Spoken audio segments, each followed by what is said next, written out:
Alrighty guys, welcome back. It's your host ID Jester. Once again, we got an awesome tier list for you guys. As many of you guys know, or maybe you don't know, I was world famous for ranking every single baseball game and reviewing every single baseball game that I own. I did it in 2019, 2020, 2021, and so it's been a few years since I've done that. And I decided, instead of having a specific show or whatever, I'm just going to do a tier ranking and do it all right now for you guys. I think this will be a lot easier, a lot more condensed, and you'll get a lot more information. So, the rules, so I don't have a lot of posts afterwards. Number 1, these are only board games. I'm not going to be discussing any computer games or any digital anything. This is only board games. If it's not a board game, it's not going to be ranked. It's not going to be listed. Number 2, this is only ones that I have played, that I own, that I am familiar with. If you have a baseball game out there that I don't have, you see my email address. Right there it is. Contact me. Let me know. Tell me which ones I should check out. Maybe there's a couple that I don't have or haven't played. And next show, maybe they'll make it in there. Have the designer contact me and send me a copy. Whatever. I own 23 different baseball games, which is more than enough, but I'm always looking for another good gem out there. I'm sure there's plenty of games out there that I don't currently own. So if you know of a game, email me, let me know. Hey, check out this game. How am I going to do this? So I'm going to give you when I talk about each one of the games, I'm going to give you my familiarity with you, my pros, my cons, kind of my review of the game, and then we're going to tier rank it. Anywhere from S, which is the best of the best. I love the game. There's nothing wrong with it. I highly recommend it. A plus is basically an S game that has one thing going against it. Maybe it's the price. Maybe it's the availability of seasons, whatever. It would be an S game, but there's one thing that's holding it back. A tier would be awesome, tremendously great games. Highly recommend them, but they just don't stand up, as the ultimate. They're awesome games. They're better than average. They're way above average. I would highly recommend them. I would play them anytime. And, they're just, there's something that's just not perfect, and so they're not S, but they're top tier. They're going to be one of the few top tier games. B is great game. Awesome. Not my favorite, but not a terrible game. C is average. Average game. It's got some nice things, and it's also got some flaws. It's got some issues. It's just maybe the length of the game, maybe the production quality, whatever the issues are with the game. It's just average. I'd play it once in a while, but I'm not going to do like a whole season replay. I'm not going to play 1,000 games with it. Maybe it's hard to find the game. Whatever the reason is, it's average. C is average. An average game. So if your game is B, you're above average. You got really good things going with your game. C is average. D is below average, obviously. D is below average. There's just some things that are not right about it. For me, obviously this is subjective. I will tell you what I see, how I feel about the game, what the issue are, but for me, there's something that's not right about the game. Maybe it's design, maybe the length of the game, who knows, whatever their issue is. An F would just be bad. It's just a bad game. Don't play it. Don't buy it. Don't waste your money. Fortunately, as I glance over the 23 games, I don't see any that are going to be F. I don't see any, and I don't know if there's going to be any D's.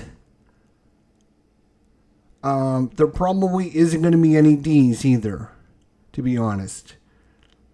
Because these are games that I own and played.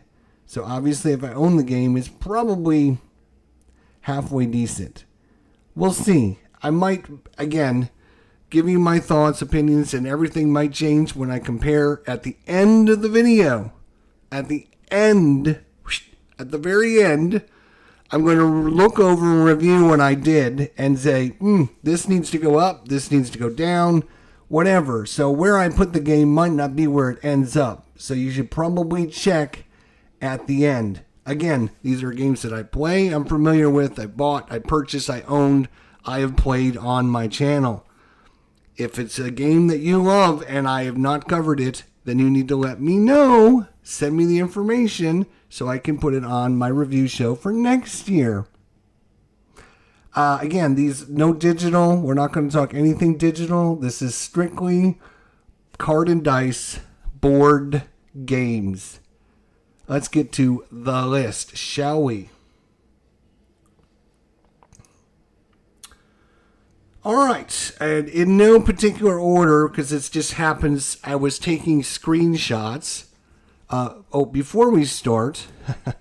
Before I start, one little thing. So as I was preparing for this list, I was on BoardGameGeek, taking screenshots and taking pictures so I could import them into my tier list program.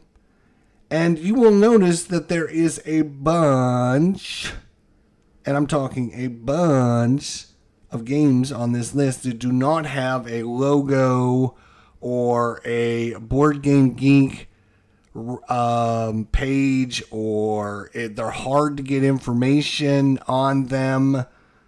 So I can only get what I can get. So you will see that, and I find it extremely disappointing and frustrating as a sports simmer. As you guys know, I do lots of sports sims. I do War Room.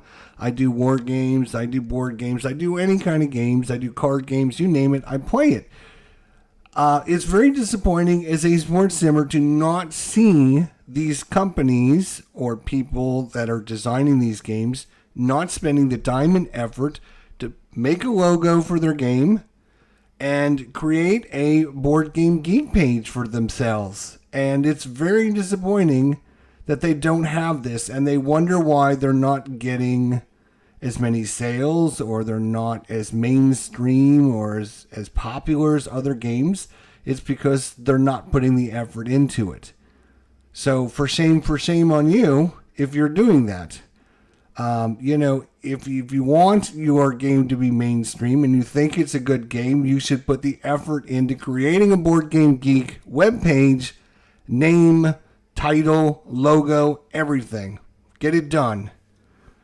And I'm not just saying that because there's some bad ones. Fall Classic, which you guys know I love, is there's no logo to be found for Fall Classic. So for shame on that. I know the designer is now passed on, but still, there's no excuse for this. It's very disappointing as a sports simmer when I can see all these crappy Euro games having their own webpage, and then I look for my sports games and I can't find it. It's just not there. So please make it happen.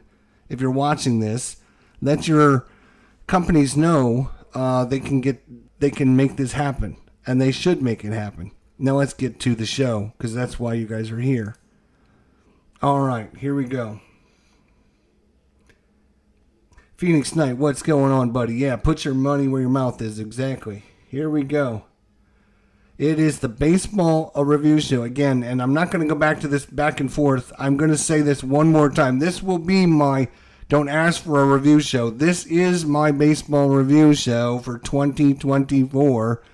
all my games right now. It might take 2 or 3 hours to get through this. I apologize, but I'm only going to do it in one sitting, and I'm ready to go. So right now it's going to happen. And if the video's too long, pause it, come back and watch it later. You can always do that. So I'm sorry, but that's the way I'm going to do it. Here we go. My number 1, again, these games were just as screenshots, blah, blah, blah.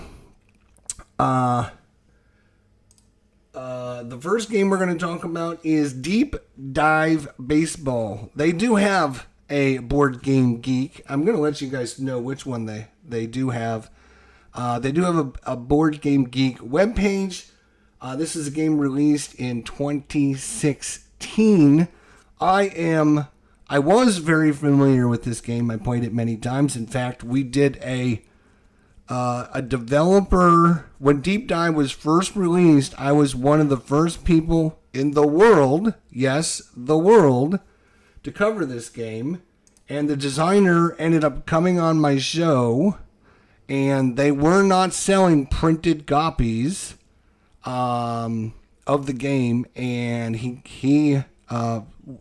the specialness of the live stream and talking to the designer was he was sending one copy of his game to get it printed to one of the lucky viewers. As we played through the game, we were playing a game, the two of us, and whoever guessed the final score correctly won a printed copy of Deep Dive Baseball, which I thought was the super coolest thing from the Deep Dive Baseball guys.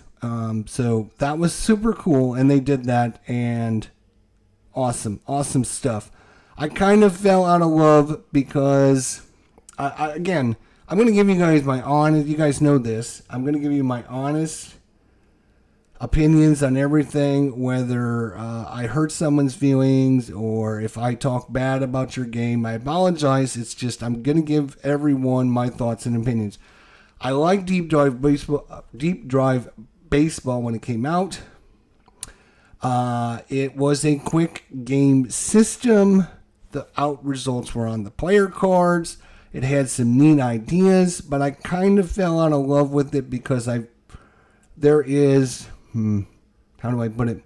Wasted rolls is the best way to put it, where you're basically rolling on a chart, and that chart tells you, go roll on another chart. And I don't like when games make you waste your time.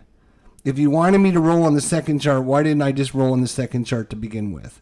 And there was a little bit of the issue with the base running, which is going to be a theme on this.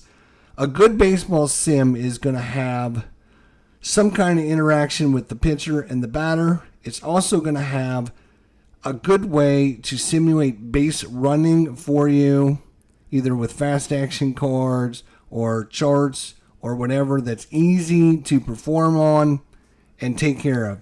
I thought Deep Dive Baseball was going to be a great game because it had all the information on the cards. Unfortunately, it relied on charts too much. Now, with all that said, I have heard through the grapevine that Deep Dive Baseball has redesigned some of their things. They've actually sent me some of the updated files, and I don't see much of a difference, so I've never really gone back to it. So where does this lay in the pantheon of my rating system? Again, there is positives in this game. It is a quick playing game. Sometimes you're rolling on a pitcher or batter card and you're looking at the information on the other one. So it does have a little bit of interactions, a little bit of lefty-righty splits. I think for me it's just a little too much time-consuming looking up charts for nonsensical things. And so I am going to rate this Deep Dive Baseball average as a C. Not a bad game. If you haven't played Deep Dive Baseball, it might be worth picking up. The price is pretty reasonable from what I remember. I haven't bought a season for a while, so I can't attest to that. But the seasons that I have, I know they've been updated. I get free email updates from them. So there is good things from the designer on that. I'm not going to poo-poo their game. I would have probably, if I would have done this review last year or 2 years ago, I probably would have put it in F, which would have been not fair to them, to be honest. They're not bad. They're not horrible. They're not F quality, for sure. And the price is pretty reasonable. So we're going to put them right in the C tier. Again, there's some flaws with the system, but it's still got some pros and cons. It's not a below average game. I was going to call it average. That's what I'm going to say. Moving on. EPG, which stands for Everyday Player Games, is the company that creates Everyday Player Baseball. It's part of their series of games they sell, Everyday Player Baseball, football, hockey, basketball, I don't know what, they have like 28 sports. You buy it once, well, at least when I bought it, you bought it once and they just send you all the seasons they have, all the different files. I thought you were supposed to get updates when they release new stuff, but I never received any emails since then. Maybe you have to repurchase it. It was pretty cheap back in the day.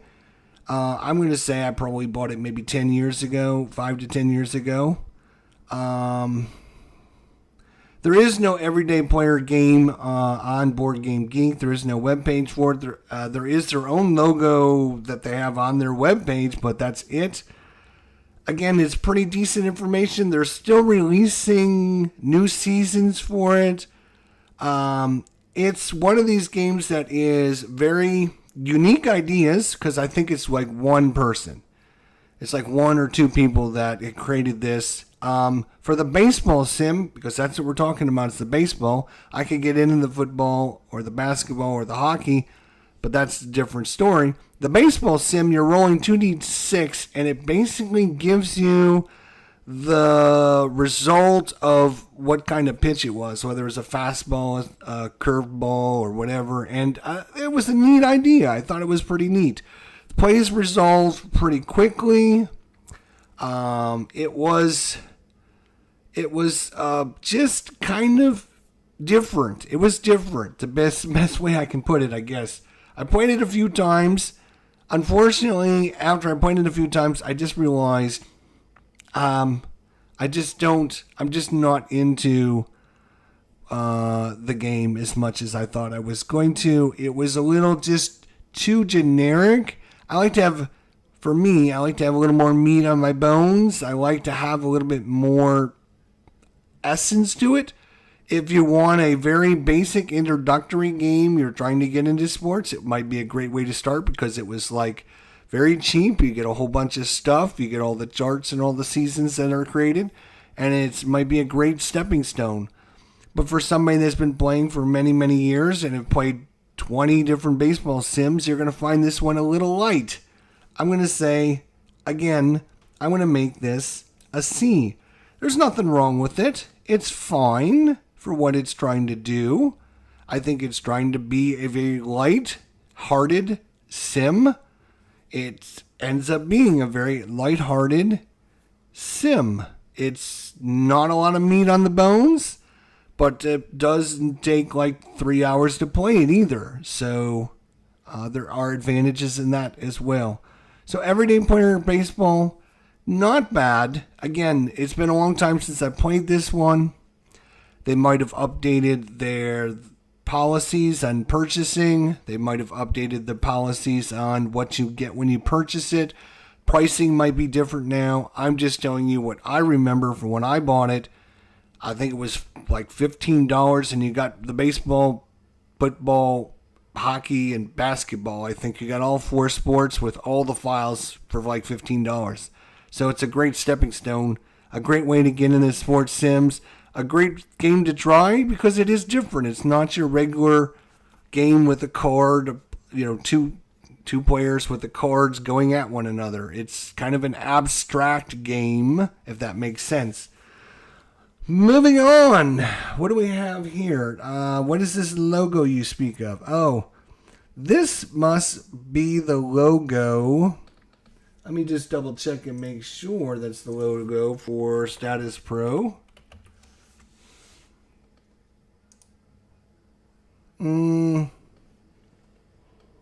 Nope, that would be down there. Which one is this one then? Let me just double check my screenshots that I took and figure out what game this is. Oh, this is the Sports Illustrated / Superstar Baseball. That's what this is. So this next game we're going to talk about is a combo Sports Illustrated / Superstar Baseball. Originally it was a Sports Illustrated Baseball, and they did that for a long time, and then it converted over to Superstar Baseball, which kept it alive for a while. It was selling a disc that you could order and print out the different teams and the different players and have your own leagues and stuff like that going. And then eventually what ended up happening is whoever the person was that was running the Superstar Baseball decided, I'm not going to keep doing this, or I'm not going to keep updating it or whatever. I'm just going to give it for free. So you can download it for free now. All of his data, all of his files and everything. So it was originally called Sports Illustrated, which, oddly enough, I just played the football edition, which, if you saw my channel, uses these charts with the different colors on it. Very, very similar to the baseball style. It is a 10 to 33 system, I think, in the baseball, where you're rolling a bunch of dice and you're getting a number between 10 and maybe it's 36. I forget the number. And it uses a weird dice that you either have to purchase one of the old games, or you have to create your own set of dice. This is what I did with the football game. I'm not sure if they're the same kind of dice or whatever. It is another one of these. You roll on a chart and you get the result, and then it tells you, oh, it's a P, and you look on a chart to find out what P is, and then, oh, it's a pop out, and it tells you where it went to, or whatever, a strikeout. The problem with this game, at least for me, is Sports Illustrated Baseball released for a few seasons, then it went defunct, and then whoever this person was created it back and was trying to keep it alive with the Superstar Baseball, and he created the players himself. I don't know if he had the formulas that were originally used. I don't know any of that stuff in the background, but he was only releasing like players, like Hall of Fame player type people. So you couldn't like replay the 1998 season because you wouldn't have all the players. You wouldn't have all the different teams. All you would have is like the best of the best players, like maybe 5 players from every team. And so for me, it just wasn't viable because there wasn't enough to it. There wasn't enough information. The old box games from Sports Illustrated, unfortunately, are very expensive. We're talking anywhere between $80 to $160 to buy one of these old games. So it's unfortunately, we kind of started on a downswing here, as you can see. I'm going to say, I'm going to put this as a D for now. Not because of the game. The game system is fine, okay? But I'm going to make it a D because, number one, there's not a lot of seasons. There's not a lot of players. There's not a lot of ways to get the files. There's not a lot of ways for you to even play this game because you need the specific dice. Thank God the designer finally decided to open up the free stuff to give out to people because I don't think I was stupid because I ended up spending the $15, got the little CD, printed out a bunch of different players and just made like a practice game, and it literally was 0-1 was the score at the end of the game. And I was like, there just wasn't anything going on in this game. The problem is when you take the best of the best players, and that's all you have, is you have the best pitchers against the best hitters, you just don't get any offense, right? Because you don't have those pitchers that aren't the best of the best. You're not going up against wimpy pitchers or bad pitchers or pitchers that aren't good. So, I was like, we were lucky to get one run, it seemed like, to win the game. So for me, it's a D because it's hard to find. The cost is way absorbent. The dice, to try and find the dice or create the dice, are extraordinary. Now, this might go up if we find out where the files are and get the updated, if players or people are out there are making new players and teams that you can download, then maybe this will raise up. But for now, cost, it's just prohibitive for everyone to get into this game system. Unfortunately, I mention this because I talk about the football version, right? The football version of Sports Illustrated is the exact same thing. It went defunct, the Sports Illustrated, and it went away. And now there's like one guy called Data Driven Football that's trying to keep it alive and selling the files that you can purchase and creating new stuff. As you can see, that's the 2022 season there. So, there's one guy trying to keep this system alive, and I think it was the same thing with the baseball, and then it went defunct again. And is it worth your time? It's a fine system, but it's a lot of time, money, effort, and desire, and there's a lot better choices out there, to be honest. Let's move on. What is that? Oh my gosh. These screenshots.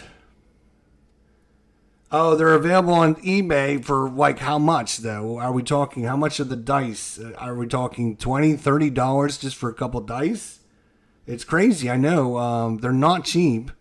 I mean, I would highly recommend you just go buy you some blank dice and create your own dice, because that's what I did, and it doesn't cost you as much.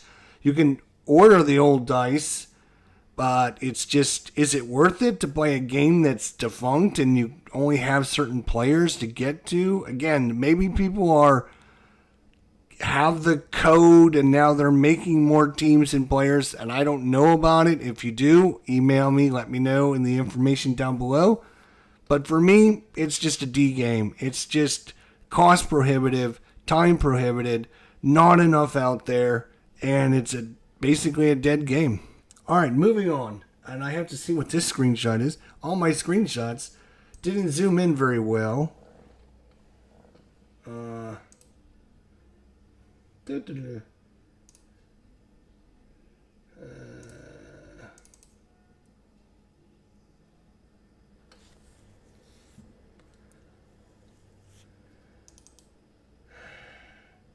Okay. So this one, that's what I wanted to make sure, is because sometimes it's hard to read the little names. $8 for the dice plus shipping. Not worth it in the long run. I mean, it depends if you want to play the game or not. If you want to play the game, you're going to have to buy the dice. Do you have the game? I doubt it. I mean, there's probably not too many people in the world. I have the files because like I said, I bought the CD when he was selling it for $15. And we're talking back in 2005. I bought it 15, 20 years ago. I bought the disc for $15. He emailed you a CD-ROM that had the files on it. And so I have the files because I copied them on my computer off the disc.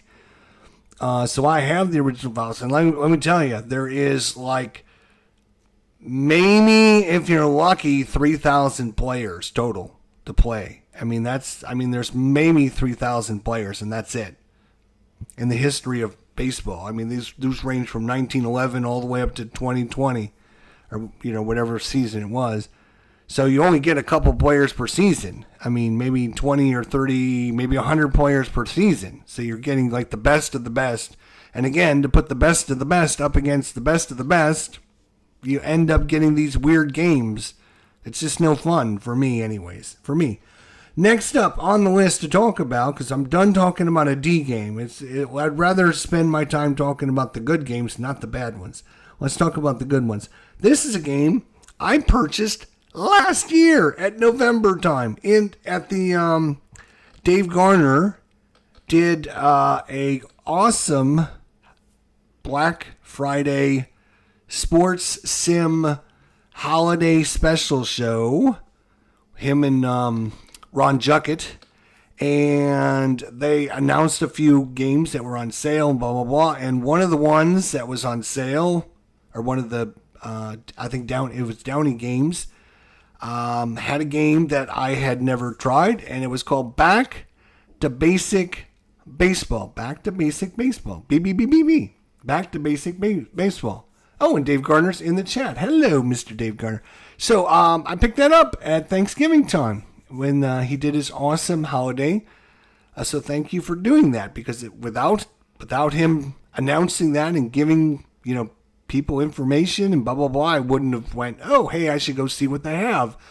And I went and I saw what they had, and I was like, Back to Basic Baseball looks pretty neat. I'll pick it up. And I played it on the channel right here on my channel several times. It was pretty reasonably priced, even on sale. And it was what I'm going to call back to basics. It was like a spreadsheet. You're basically printing out a spreadsheet. There is zero graphics in this game.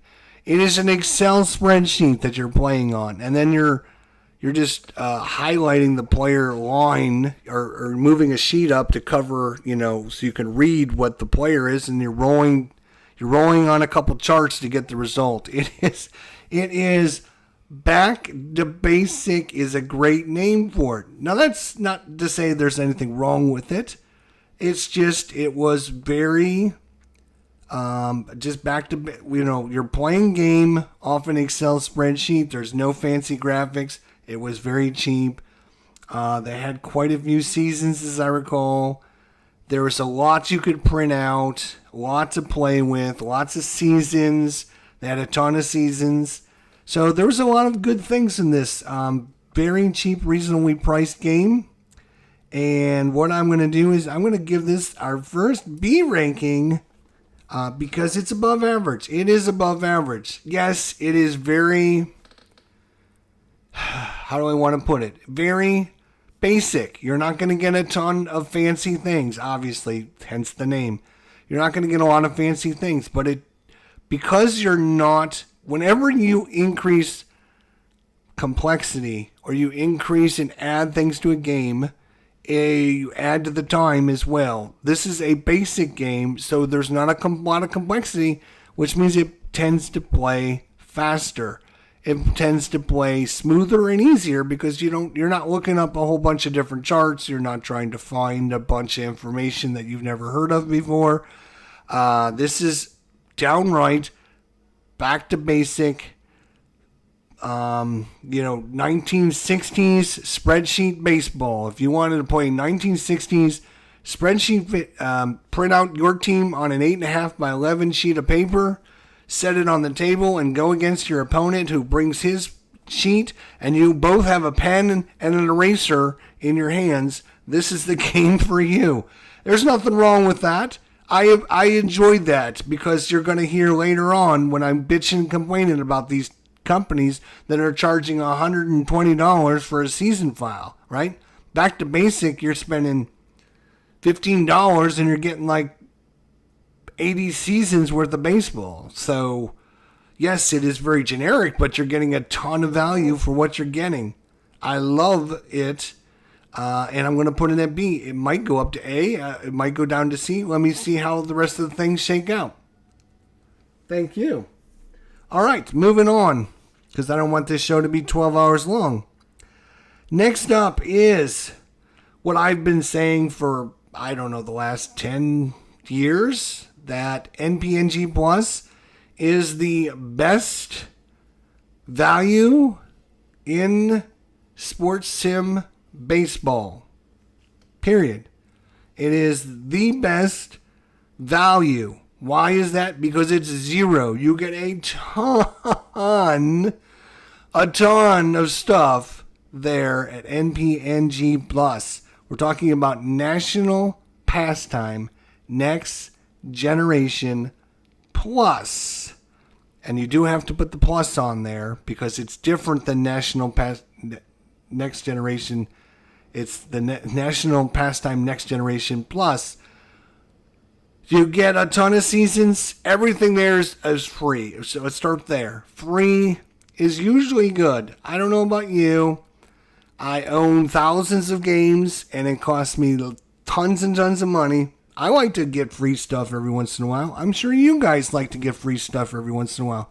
You go to McDonald's, they give you a free Big Mac. You order one, they give you two.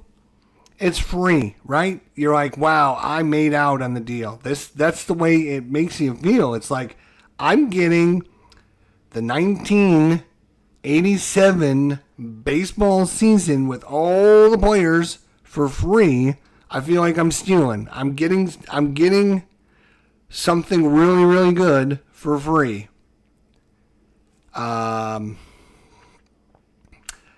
It is, for those of you who are unfamiliar, it is a 2D6 system, very similar to Appa, but it kind of fixes what some of the people don't like about the basic Appa, in that there's not enough pitcher-batter interactions.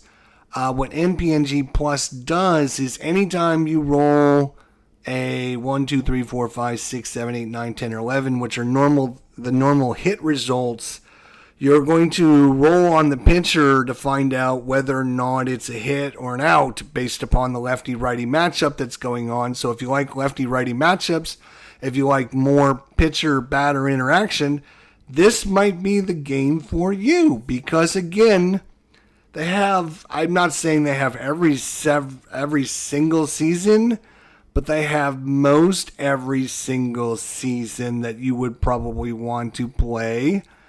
They have all the players. So it's not just like the 20 or 30 starters like some people, like some companies out there like to do. They give you every one of the players that, you know, that had an at bat, every pitcher that pitched at least one inning, every single team of just about every season, and it's all absolutely free. Never charge you a dime. The guy that runs it is one dude who makes all this stuff. He's awesome. He's contacted me several times after I've done review shows and thanked me for talking well about his game and this, that, and the other thing. I would, again, the one thing I'm going to say right off the bat, it is the best value in sports sim. So that should make it an S. And it should make it an S.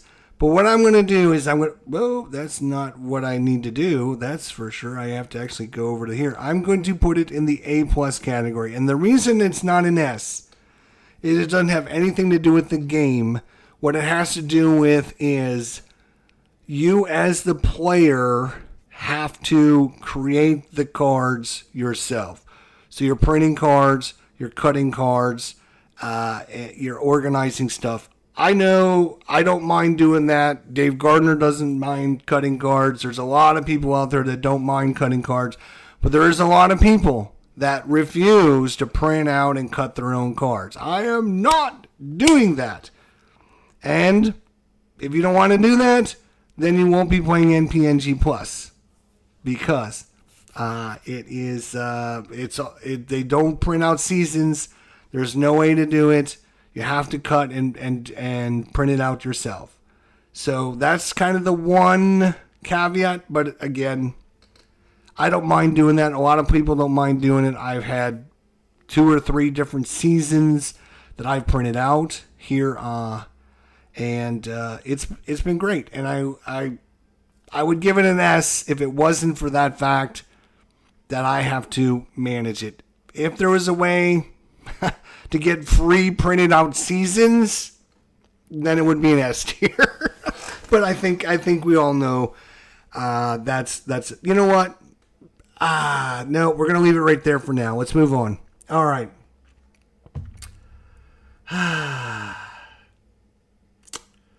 Just checking on the chat. Doug Hunt, how you doing? Hex to Hex. Glad to see you're back, my friend. Good to see you. Dave Garner, hello, my friend. Good to see you. Dave, nice to see you. Math, Fun and Games, good to see you. RJL Network, what is going on? You're normally playing a game. It must be between seasons here. I know you were in the middle of the World Series from your last one. Marlon Price, how you doing? Good to see you. Christopher, Phoenix Knight, good to see everyone here. Thank you for coming out. Don't forget, hit that like button, do all that fun stuff as we go through this. Let's move on to another one here. This is going to be called, and I have to check because the logos are very small on my screen for some reason.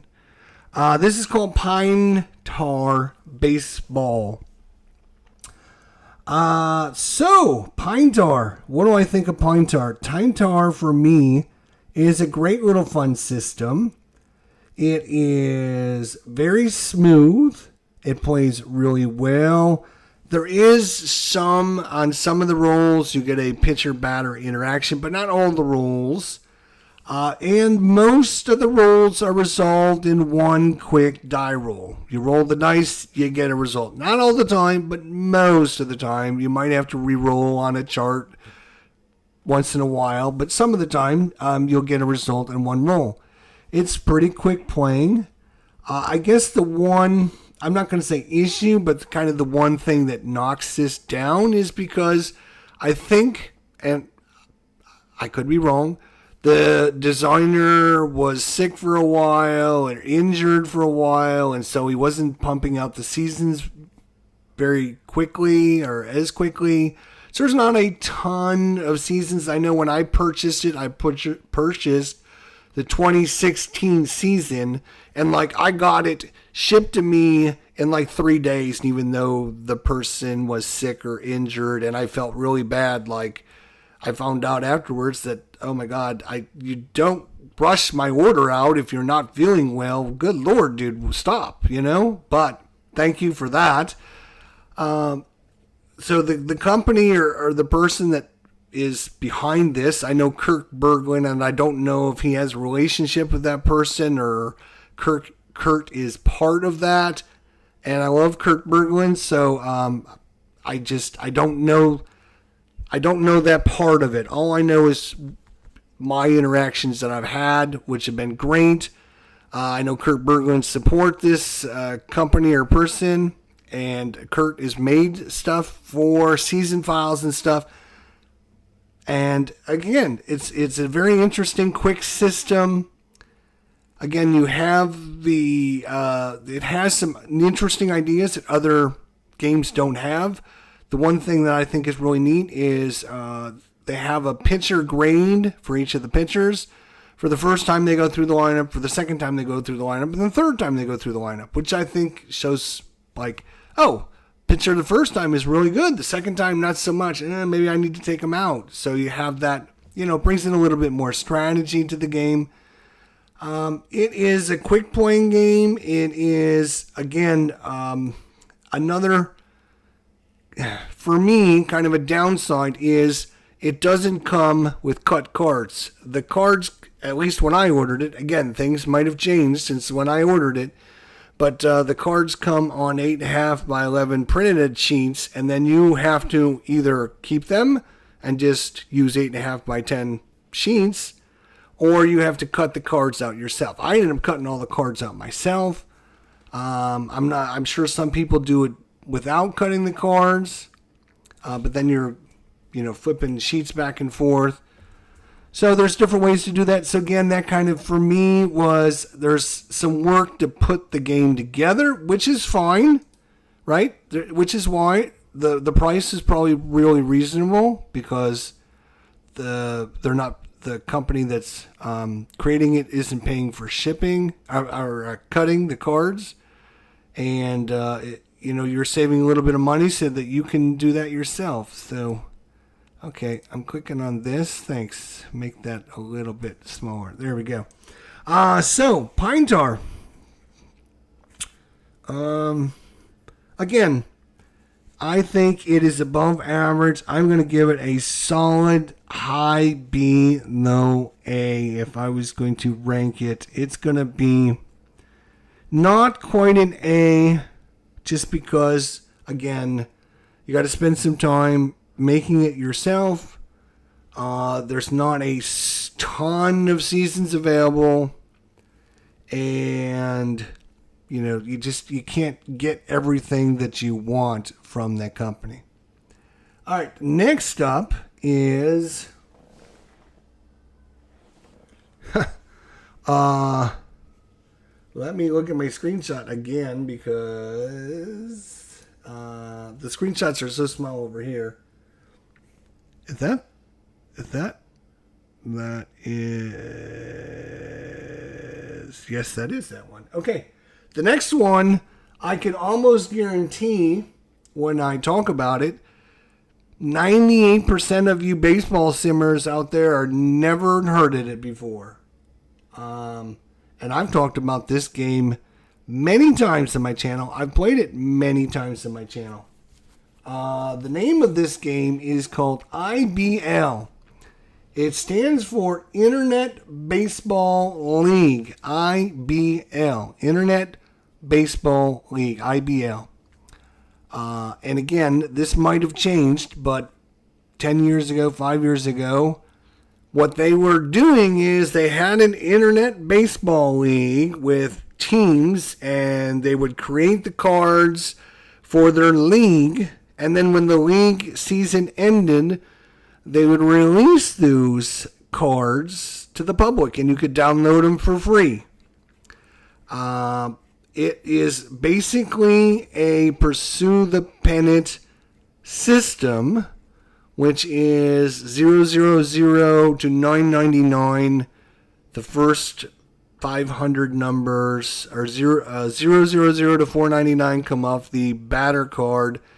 500 to 999 go off the pitcher card. You're just rolling 3 10-sided dice, and then you're getting a result, blah, blah, blah. So they created the cards for their league. They played with the cards. They then released them to the public for you to download and try them. Now, obviously, this is a bunch of guys that are playing this game on the internet and creating their own cards. Whether they're using the official formula, I have no idea. I've played the game on my channel and it plays just fine. They have their own charts. A couple things about this is, obviously, this league has been around for 20, 30 years, whatever it's been around. But anything before when this league started, they don't go back and read. They're not doing this for people to download and play the games. They're doing this so you can come join their league and play with them, which you might want to do. Because I noticed today when I took the screenshot, there's got teams. I think there's 4 divisions of like 6 teams each. They might be looking for more people to join and play. Internet Baseball League, IBL Baseball. Again, it's a very similar to the Pursue the Pennant, which we're going to talk about here shortly. And great game, great systems, but you're only going to get the last 20 or 30 years, however long this league has been going in. Again, they create the cards, use the cards, release the cards. You can download the cards and play them for free. There's no cost. I think they're only doing this so that you go, oh, this is pretty cool. Maybe I should join up with them. And maybe you will join up with them because it seemed like a great bunch of guys. I know they have emailed me in the past. It said, thanks for showing our game off. You know, if anyone contacts you, here's our information, blah, blah, blah. Check it out. Go to Google, type in Internet Baseball League IBL. You'll go to their website. Great bunch of guys. Again, free. But in this case, free comes with the caveat that there's only so many seasons that they've been in existence. And I know they're still going. So we're going to give them, you know what? We're giving them an A. A, thanks. We're giving them an A. Because first of all, I love people that give back to the community. That's what they're all about. Like, they do this for themselves, but they're like, you know what? We're not holding it behind a paywall. We're not forcing people to sign up. They're giving it out. You don't have to do anything. You can just go to their website and click on the download button. They're not holding it hostage. Like, here's our cards. If you want them, you have to join us. No, they're open. They're like, here's our stuff. If you like it, come join us. If you don't, great. Thanks for coming by. And I love people like that, trying to give back to the community. Congratulations, IBL. And I'm sure, again, 90% of the people that are my sports simmers have never even heard of what I've been talking about, and they probably should. For shame on you for not knowing that. IBL, I've talked about them. I played. Type in Google and type in IBL, Internet Baseball League, and ID Jester. You're going to see a whole bunch of files come up. Let's do that, shall we? Shall we show everyone? ID Jester, IBL. Oh, here. Let's. Can I share my screen with you all? Because I don't want you thinking I'm lying. With you. Let's see. Can I just come in and desktop 1? Nope, desktop 1 is not going to help. Can we go with desktop 2? Desktop 2? Sure, that's over there. We'll just drag this over here. Here we go. IBL, ID Jester. Look at that. Here's one from 6 years ago. I've been talking about this game for 6 years. Here's one from 5 years ago. Here's one stream from 5 years ago. Here's another one from 5 years ago. Here's another one from 5 years ago. Here's one from 6 years ago. So we're talking 5-6 years I've been talking about IBL. So if you haven't heard it, then you haven't been on my channel and you haven't been watching what I've been doing. For shame on you. For shame. For shame.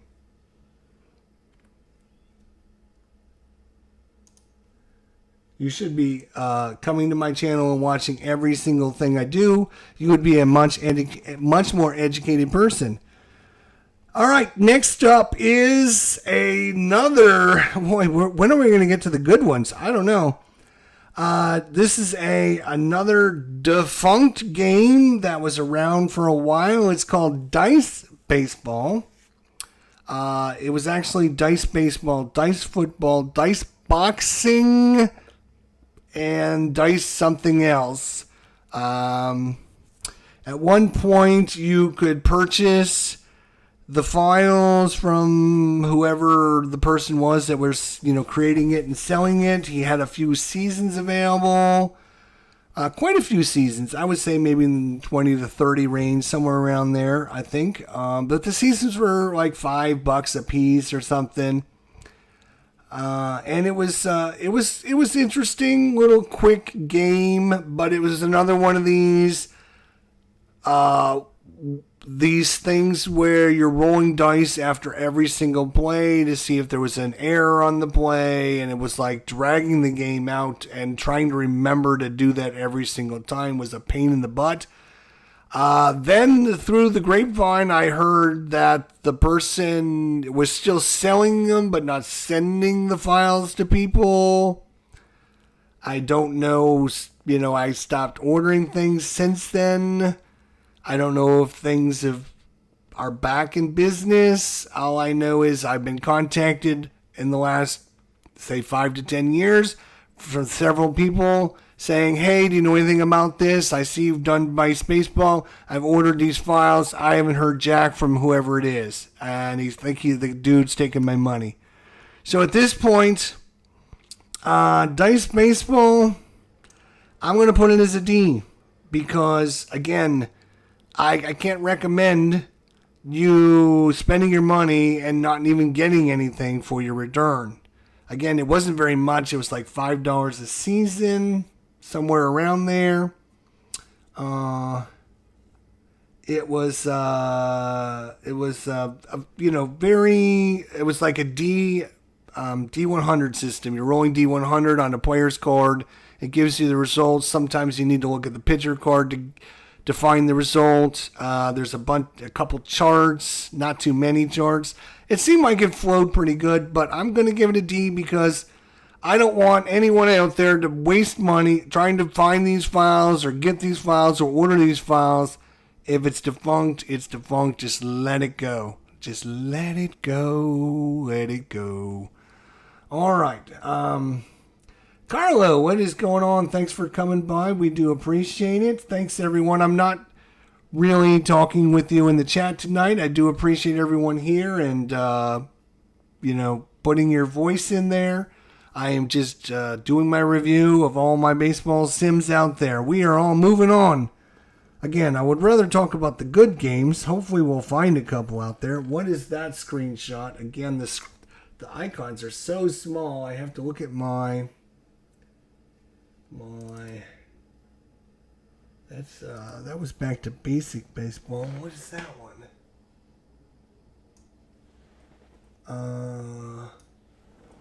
Was there another one? Oh, is that what that was? Okay, so I made a mistake. Yes, because the screenshots are because the little thumbnails are so small. Back to basic baseball is actually this one right here. This one was Status Pro Advance.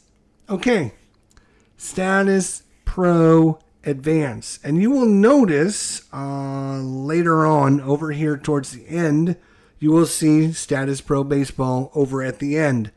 I have decided in my infinite wisdom to separate Status Pro Baseball and Status Pro Baseball Advance. They are two completely different games.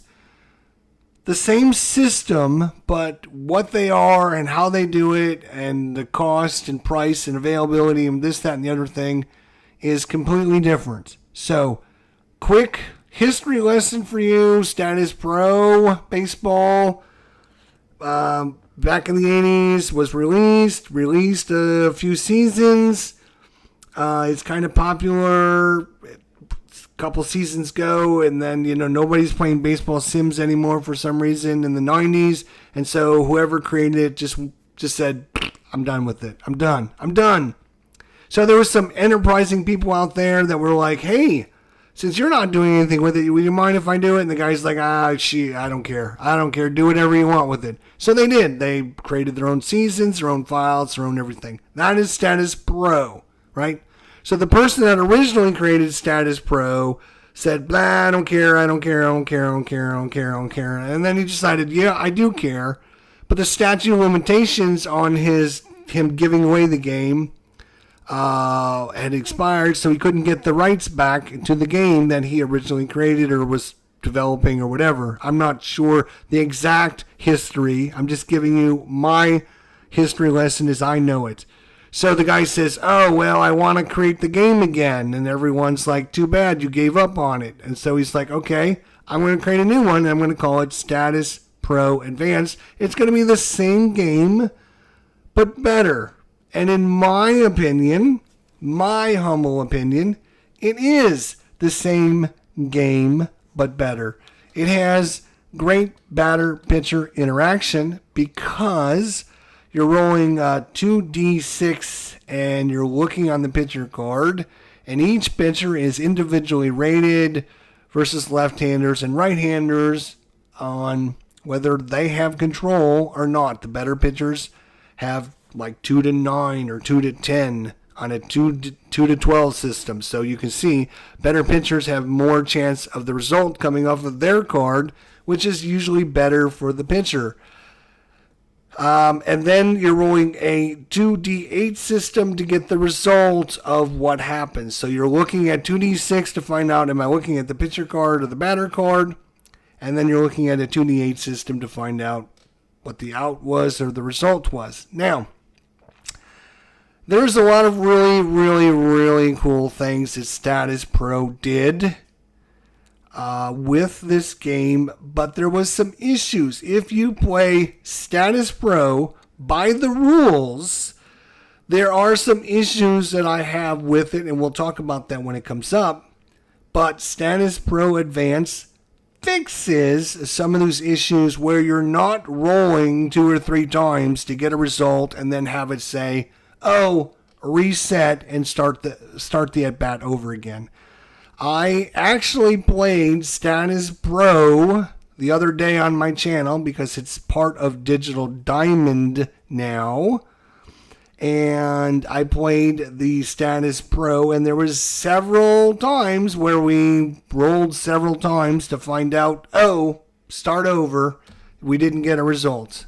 And again, I don't like games that waste your time by having you go and look up things on a chart to say, nothing happens, start over. That is a waste of your time and my time. Status Pro Advance fixes all that where you won't go to a chart and ever get a result to start over again. That's one of the things he fixes. He fixes the error problem, which I don't think they ever designed it correctly on the fast action cards. That's my own personal opinion. But Status Pro Advance, I think, fixes most of that. There's a few other minor things that they do, like they changed the BD result. The BD result in the original Status Pro, if you read the rules, says that there has to be runners on base for it to happen. In the Status Pro Advance, they don't have to have runners on base for it to happen. And I like that much better, to have the batters have more impact on what's going to happen. The good batters are going to have a better impact, which they should. So I think Status Pro Advanced, you need to go, here's the one caveat, is you have to go to the Status Pro Advanced Facebook page to get the Status Pro Advance, and it is expensive. It's very expensive to order a season file. You get a lot of players with that. The cards are okay quality and design. There's nothing, nothing to write home about, but there's nothing wrong with them. But it is kind of expensive for what you're getting.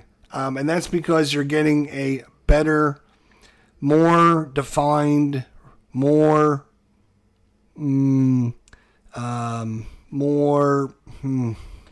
created game than you are getting with Status Pro. So, in my opinion, the Status Pro Advanced is a better game in the long run, but it might get a lower score because of the cost and how to get it. And the other thing is, and I haven't really talked about this, is Status Pro Advanced is already up to like version 5. They keep changing the charts, which I'm not a big fan of, and they keep changing how to do things, and I wish they would have just stayed with the original charts, or version 2 or version 3, but they're up to like version 5 now. So depending on which version of the cards you order, you have to make sure you're using the right charts. For that reason and everything that I said before, I highly recommend. It's one of my favorite games. It's probably in my top 3 or 4 favorite games to play. But because of the cost and, the work to try and just get the season file, I am just going to make it a B rating for Status Pro Advanced.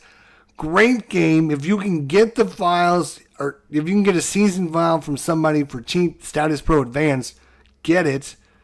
You will not be disappointed. It is an awesome, awesome system. And again, if you own Digital Diamond, which we're going to talk about here in a little bit, you can actually play Status Pro Basic with that. Part of the cards are part of the Digital Diamond. If you want to play the Digital Diamond, if you want to play Status Pro Advanced with the Digital Diamond, then there is a cost associated with that. Again, you have to get on the Facebook group, email the designer, and let them know you're interested in getting the pricing and all that stuff. So, All right, moving on. Oh my gosh, these screenshots are killing me. What is this one?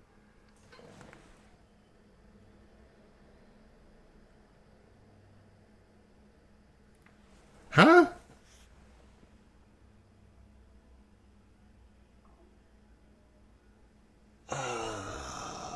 That's not replay, is it? Is that replay baseball? No, that's replay baseball. What is this one?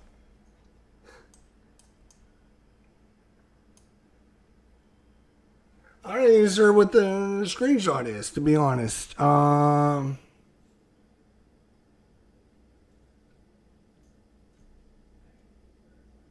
If anybody is familiar with this, let me know, because I'm not, I'm going to have to share my screen again.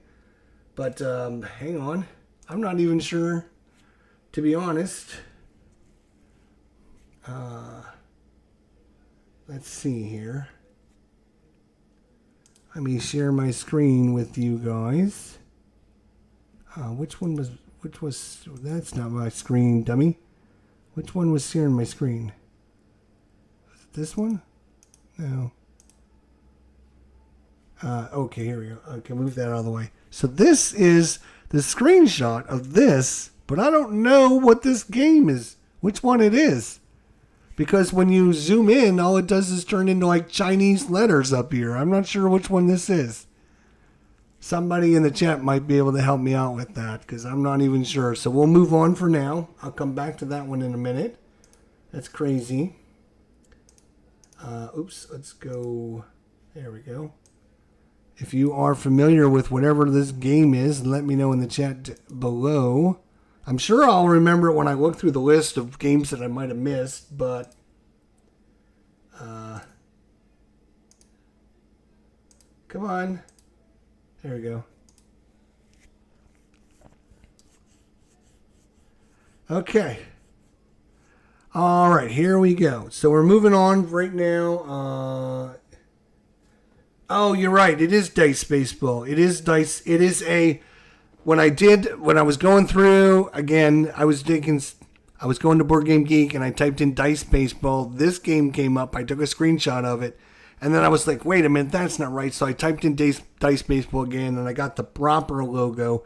We can ignore this one because that Dice Baseball is for a weird other game that's not a board game that we would play. So we can ignore that, but I can't delete that screenshot for some reason. Let's move on. Okay. Thank you for that. Appreciate that. Right, so we can ignore that one. But I need to go back and look at my screenshot for the next one because then I can't see what this one is either. I can see it is this one right here, which is... Oh, okay. I know what this is. This is 4th Street Baseball. 4th Street Baseball. All right, this is another one. If you go back on my channel, I talked about years and years and years ago. I've talked about this one. This is another one that nobody ever talks about. And it's because it's made by one guy who is a teacher. And him and I become friends. We would email one another. He did a baseball game. He did a football game. I contacted him and said, how about a hockey game? I gave him some suggestions. He started working on a hockey game, and we became buddies. If you go to his website today, you will find my files called the fan files is what he called them. And you can still download those files today from 25 or 30 years ago when we first met on his channel. Anyways, 4th Street Baseball. It is another one of these games made by a single person. But this is a person that has created interesting and unique ideas to add to a baseball game. The first roll you make when you're playing this, you roll the dice and you look to see what the count is on the batter. Is it a 3-2 count? Is it an 0-2 count? Is it a 2-2 count? Is it a 3-0 count? So based on what the count is that either gives the batter an advantage or it gives the pitcher an advantage. Obviously, if it's 0-2, the pitcher has a huge advantage. Probably a bad thing for the batter. If it's a 3-0 count, it's usually good for the batter. You know, if it's like a 1-1 count, it could go either way, right? So I love the fact that that is part of it. The other thing is, and I'm actually going to share my screen once again with you guys, because I think it's important you guys see this kind of up close, because it's part of what I'm going to talk about. And it is this button. Yes, it's that button right here. Each stadium has its own little sheet, and you're going to be putting the players on your sheet where they're going to be playing that position. So you can see the first baseman, second baseman, shortstop, third baseman, left fielder, center fielder, right fielder. And based upon where they're at will determine whether or not they're going to make the play or not make the play when the ball is hit to the outfield, or if it's hit to second base, or whatever, based upon where you're at. So there's neat and interesting ideas that 4th Street has added to not just the football, not just the baseball, but also the football, also the hockey, and he's just a one-man show, and he creates these files. So there's not a ton of seasons out there. I to be honest, I think there's only maybe 20 seasons, maybe 30 maximum. But he does a great job with the production. He sends you a nice box with, a ton of stuff. The box weighs like 500 pounds. I swear to God, it weighs so many pounds. But it is a very, very complex system that is going to take a couple of games for you to learn and understand how to play it. I've done myself on my channel, if you go back and look, about 4 or 5 months ago, I did a 3-part tutorial on how to play the baseball game step by step by step. I would highly recommend, if you don't own 4th Street Baseball, check out the website, look at what they have, see if it might be something interesting for you. It could be that diamond in the rough that you're looking for, because I found them like 25 years ago. I've been trying to get more people involved, and I hope more people do get involved. It is, again, a very complex system. So you're not going to be playing a game in 30 minutes or an hour. You're going to be playing a game in 3 or 4 hours.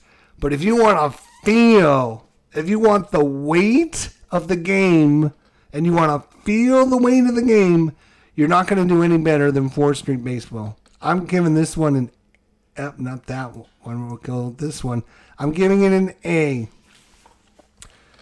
I might even give it an A+, because it's one guy, and he's done 4 different sports. He does the board version, he also does a computer version, and it's one guy. And good Lord, how much can one person do? And he was doing it as a full-time teacher. He's a full-time teacher that did this in the summertime. Like, on the side, he would work on this project on the side. So give the guy some credit. Gives the guy some love. My Lord. He's an A just because of that. Let's move on. Next up. Triple Play Baseball. Another one you don't ever see anyone talk about. I've had, again, go to Google or go to YouTube and type in ID Jester Triple Play. I've got probably 20 or 30 videos on my channel on Triple Play Baseball. And I don't think anyone else that I know of has played Triple Play Baseball on their channel. I know Doug RJL hasn't done it. Dave Garner hasn't done it. I don't know. Maybe somebody else has done it. I don't know. It is, again, another system based upon the Pursue the Pennant, which is a 000 to 999. Half the results come off the batter, half the results come off the pitcher. It is very chart intensive. The reason I like Triple Play Baseball is the person who makes the Triple Play Baseball said, this is really complex system. How can I make it play easier for people? And there is a Triple Play Baseball app that you run on your computer, and it basically rolls all the results for you in the app, and you don't need to look up the charts. So you can play the game, and if it's a range play to the outfield, you can go to the app and say, I got a range play to the outfield, right fielder, and it's going to say, this is the result of the roll. What is the player's rating for his speed rating or his defensive rating or whatever? And then you put that number in and you click it in and it rolls again. There's no chart lookups. It keeps the flow of the game going, which is the one downside you're going to hear about in next game, because we're going to be talking about Dynasty League Baseball coming up next. Triple Play Baseball, Pursue the Pennant, Dynasty League Baseball are the exact same game with a different name. The things that separate them is Triple Play Baseball has an app that takes care of all the chart lookups for you. So if you don't want to do the chart lookups and you're playing at a computer and you can run the app, the free app that you can download from their website, it makes the game so much quicker, faster, easier. It plays more smoother. You get these crazy results. I would say this about Triple Play Baseball. I have played in my lifetime on my channel, I have probably played maybe 2,000 baseball games from all kinds of different systems. Of every system on the earth, I played every single one with all kinds of variations, with all kinds of different rules and regulations and this, that, and the other thing. Triple Play Baseball is the only game that I have ever had a runner running from first, or stealing first to second, and having the catcher throw wild when he tries to throw the runner out in the bottom of the ninth inning. The runner is trying to go from first to second, stealing. I rolled a rare play on the catcher. He throws a 2-base error throw, and the runner goes from first to home on the error. Game over, they win. It's the only game that I've ever played where I've had a catcher. I've had catchers with errors, but that's the only game that I can remember that I had a catcher with a 2-base error on an overthrow, which doesn't happen very often, admittedly, but it can happen in Triple Play Baseball. What I'm saying is, because you have these very complex charts and very involved plays with the system, the app makes a world of difference for me, because I play at my computer and I can simulate all the chart rolls by just clicking the app. If I had to use the charts, it would drag the game down, which we're going to talk about in a second. With that said, there is clutch hitting in this game. There's clutch pitching in this game. Nothing is usually an easy out, like, oh, it's just a ground ball 4-3 put out. Hardly ever do you get an easy out like that. Normally you're rolling for some kind of outcome on, whether there was a error, range plays, you have ballpark effects, you have lefty-righty splits, you have all the things in there. It's just you never get a roll of dice, get the result. So that's the one thing that, the reason I went to Triple Play Baseball was because I saw that they had the app. I thought it would take care of a lot of the problems, and it does. But a lot of people don't like using apps or don't play at their computer, whatever the reason is. They only want to use pen and paper and charts. If you want that, again, heavy game, lots of charts, lots of involvement, can drag the game down and slow it down. With all that said, I'm giving Triple Play a B. Solid B. High B.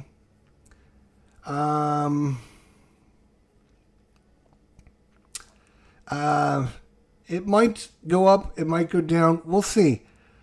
The next game on the list is Dynasty League / Pursue the Pennant. History lesson for you boys and girls out there. If you got your popcorn ready to go, here we go. This is going to be a familiar story for some of you guys out here. You might have heard this story.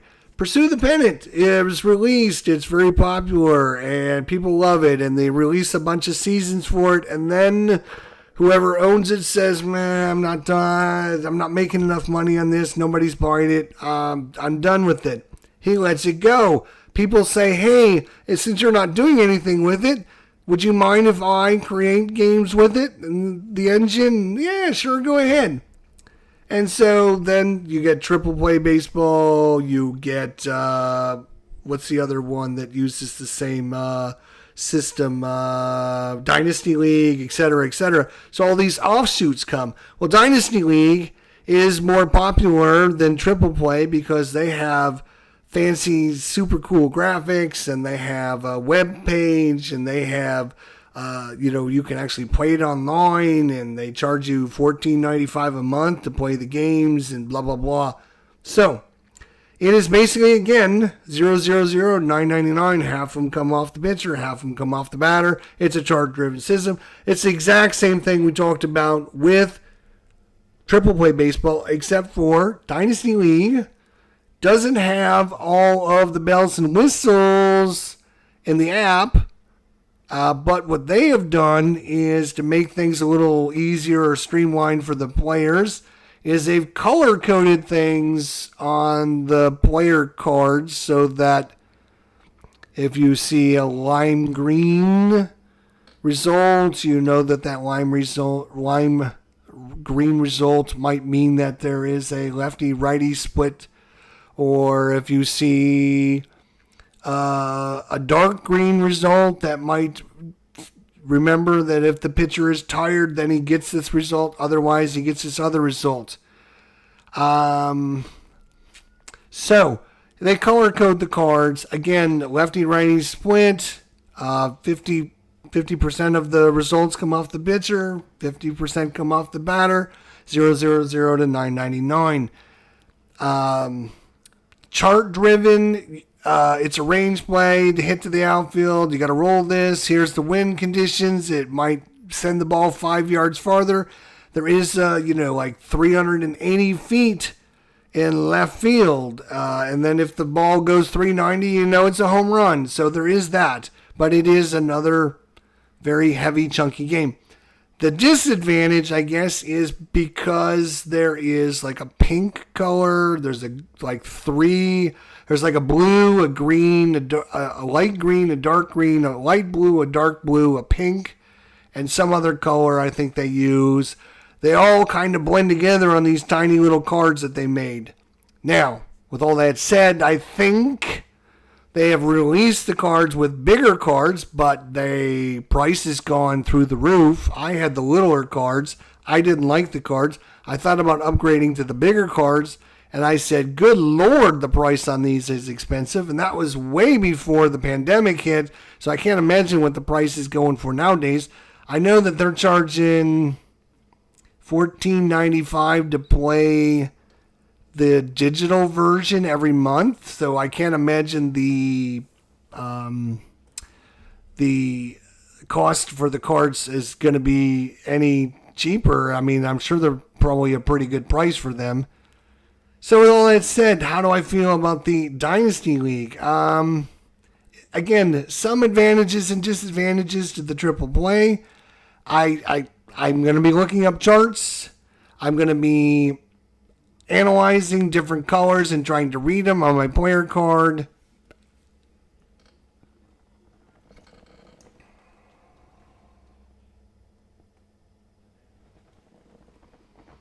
Is it a C? Is it a B? It's a C or a B.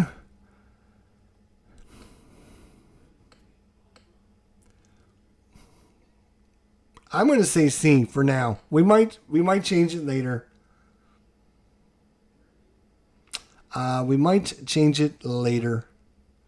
We'll see. Yes, I'm going to be doing Appa. Appa's right here. They're fourth from the end. Not my fault, just the way the computer decided to post them up there. Next is Replay Baseball, which is actually right here. There's a boxed version. My first or second boxed version from Replay. First of all, it is a very interesting, great system. The person that runs Replay, I'm sorry I forget his name. He's awesome. I love him. Every time I have to contact him about the digital version, because I use the digital Replay for everything that I do, because it's the best. I know we're not talking about digital here, but it's the best computer baseball sim in the world. And yes, each season costs $25. You wait till they go on sale, you can get them for $20, which some people, that's a lot of money, and it probably is. But, if you're going to spend a lot of time, 180 hours or 200 hours of your life replaying a season, you might as well spend the $20 so you can keep track in the best computer program ever. Anyways, Replay Baseball, the board game is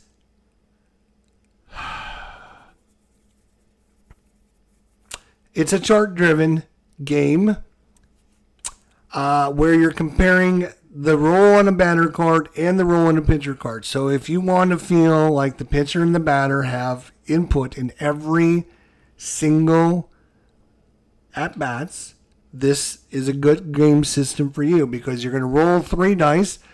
The first 2 dice are going to give you a matrix of on the card of what the result is, and then they're going to look at the same result with the third dice and one of the dice that you used for the first one, which tells you which column on both players you're going to use, and then the 1d6 tells you what number on the batter, 1d6 tells you what number on the pitcher, and you add those 2 numbers together and you look it up. So if I get a 6 on the batter card and I get a 4 on the pitcher card, that is a 10 result. I look at the 10 result based upon the base running situation.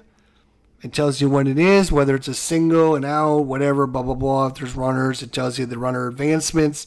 Everything is done for you. The one thing I really like is, especially for solo players, we don't like to make tough decisions. Like, there's a runner in second, you get a single. Is the guy going to go home? Is he not going to go home? Blah, blah, blah. Well, Replay takes care of most of that, because when you get a single and you go to first, there's a chance, based upon where you roll, whether or not you're going to be rolling in a chart to see if you steal, or if there's a balk, or if there's a wild pitch, or something like that happens while there's runners on base. So that, whether or not you steal or not, it's built into the system. Same thing when you have a runner at first on a double. Is that runner going to come around? There's a third base coach. There's a special chart. It'll tell you whether the runner goes home and stuff. It takes a lot of that mini management out of the game, which I really, really, really, really, really, really love. I love it. Things I don't like about it is, one thing that drives me crazy is any game, and I'm not just talking about Replay, I'm talking about any game in the world that gives you, these stats are really high, which is good, and then these stats are really low, which is good. And that's what you have in Replay, which drives me crazy. Because if I know rolling low is always good, that helps. But it's only good if you're rolling low when you're in the infield, and you got to roll high when you're in the outfield, because the range is higher for the runners in the outfield. So like a 3 or 4 or 5, right? You got to roll. You got to roll higher than them to get a base hit. So the higher numbers is better. What's the exact opposite of the infield? So if I got a 2 on my second baseman, I got to roll lower than them to have an error or have it get by. And it just drives me crazy that it's not done one way or the other. So that's just kind of one issue I have with it. There is some issues on the chart, which I can get into the nitpicky parts about it, but there are some times in the chart where you get a result, but unless there's this thing, which then you have to look at this part of the chart, and it can be, once you know the game and the system, Baseball Demos does a great job because he's played this game for 25 years. He knows all that fine details. But it's going to take you a few games to get that under your belt before you become familiar. If I don't play this game all the time, and I know when I play it, I get bogged down, and I'm like, oh, wait a minute now. If I look at this, and it can be a little bit of a management problem. And again, nothing against the game. It's just the way it's designed and the way I do it. Is you're looking at 2d6 and you're looking at it and you're going, okay, I'm on the second column and I roll a 3 and that number's a 27. And then I'm going to look at the pitcher and I rolled column 3 and I rolled a 4 and that is a 7. And then you're like, what was the original number? I can't even remember anymore because there's so many numbers flying in my head. 2, 6, 7, 9, 12. So unless you're got the brain of a genius and you can just block all that out, for me it's like, oh, it's 3, 6, and then the number is 12. I gotta ingrain 12 in my mind, so when I go to the pitcher card, I know what number I'm adding. Because sometimes you'll be like, oh, it's a 3 and a 6, it's a 12, and then you go to the pitcher card and you go, I'm looking at the 3 in the 1 column, and that's a 4, and the 4 and the 6, because you're remembering the number you rolled instead of the number on the player's card. So what I'm trying to say is there's a lot of numbers flashing, and you're going to be adding numbers and looking at charts, and it's a B. It's a B because of that. The more I talk about it, the more I go, wow, it's a B. It's a B. All right, next up. How are we doing in time? It's been an hour and a half. We're going to try and get through these last... How many more we got? 2, 4, 6, 8, 9 more to go still. We got some of the best games in the world coming up yet. Next up is Play Ball Baseball. This is by Greg Sovan, who passed away in 2023, I think it was, when he passed away. I think there's a fella that's now picked this up and is now updating it. This is a very interesting system where you're taking the batter and the pitcher and you're combining the numbers they roll together to find out if it's a result is a successful or a non-successful. And what do I mean by that? Well, let's say a pitcher has a 4 in hit and you have a 5 and you roll a 5 on the batter's card. 5 plus 4 is 9. If you roll 9 or higher, then that gives you the result. So if it says single and you end up getting a 9 or higher, then that gives you the result. If you end up with less than 9, 8 or less, then you don't get the result. You get an out. So it's got a very unique system in that. But because of that, you're constantly looking at the numbers, and it turns into all about the numbers. Part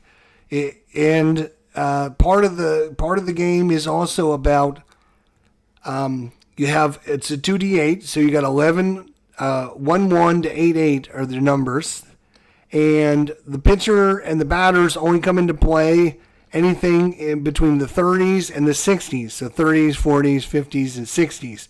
So the 10s and 20s, nothing. And the 70s and the 80s, they don't have any interactions, right? It's only the 30, 40, 50s, and 60s that they have interactions. So sometimes you get batter-pitcher interactions. Sometimes you just get a 1-4 and that's a home run and there's nothing you can do about it. So again, if you want to make sure you always have batter and pitcher interactions, then this is not the game for you. There's a lot of the time you do, but not all the time. It is a well-designed system where, again, depending on what you purchase, you can buy what they call tall pitcher cards, which are pitcher cards that are tall. So you have the results, and then you put the batter cards underneath, and then you have all the information at the top of the pitcher card that has all the information. If you have a regular size pitcher card, then you can't do that, and you have to kind of put them side by side. It is a lot of chart-driven stuff, unless you get the fast action cards, which are good.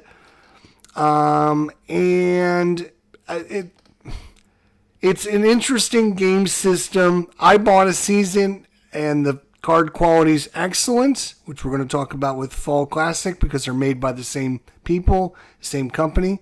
But I just don't like this game system as much. As it's very confusing. Does the result happen or not? Oh, I got to calculate. Is it a 9 or higher? Then I get the result. Otherwise, it's not the result. And if it's not the result, then what is it? Like, is it an out? Is it a strikeout? Is it a walk? What happens if it's not the result that's on the player card? It can be a little confusing. So anyways, I think Play Ball. I'm going to give Play Ball a C, to be honest. I don't think, for me, there's enough batter-pitcher interaction. There is too many results that are D6 related that don't give you enough variability. Like an error result, does this player make an error? Might be a 1 or a 2 on a D6. It's like, that's just way too much. There's not enough variability. Again, 11 to 88, which is a 2D8 system, is a unique system, which is good. It just doesn't give you enough variations in the outcome of the plays, because you will notice all the 40s and all the 50s are usually about the same numbers. So you don't really get that many differences between the player cards. And again, anything in the 1s and the 2s, like 11, 12, 13, 14, 15, 16, 17, 18, any of those numbers are just straight up right off the batter card. Whatever you roll, you get. So home run, double, triple, single, whatever, boom. Pitcher, doesn't matter which pitcher's there. I'm giving that one a C. Yes, we're going to go with C. Let's move on. Fall Classic Baseball. I think I was the first one in the world to introduce this on the internet. I think I might have, maybe somebody beat me to it, but I've been playing Fall Classic Baseball for years and years. Again, go to YouTube and type in ID Jester and Fall Classic. I bet you, let's see, ID Jester Fall Classic. I bet you I have videos that are more than 10 years old or 8 years old, I bet. 6 months ago, 2 months ago, 3 months ago, 3 years ago, 1 year ago, 3 months ago, 2 months ago, 6 months ago, 2 years ago, 5 years ago, 4 years ago. I was doing my Pirates 1992 Pittsburgh Pirates replay 4 or 5 years ago. So I've been playing this game for a long, long time, and I've been singing the praise of Fall Classic for the longest time because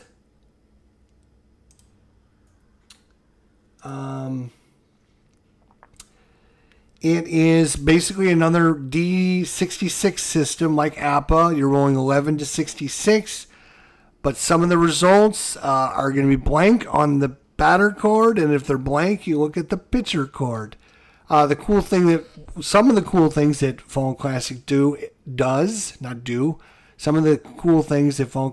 does is every pitcher, when they come in, you're going to roll to find out if they're going to have a great day, an average day, or a poor day. And there's a different column based upon whether they're really good, have a great outing, or they're not going to have a really good outing, or they're going to have an average day. So you might have that pitcher that's not very good come in and have a great outing for you. Or they might have that star pitcher that's just having a bad day. So it does give you a lot of variability. Not much between each of the columns. There's not much, but there's a lot that adds to the game. Just, this pitcher's having a good day. I might want to keep him in a little bit longer than normal.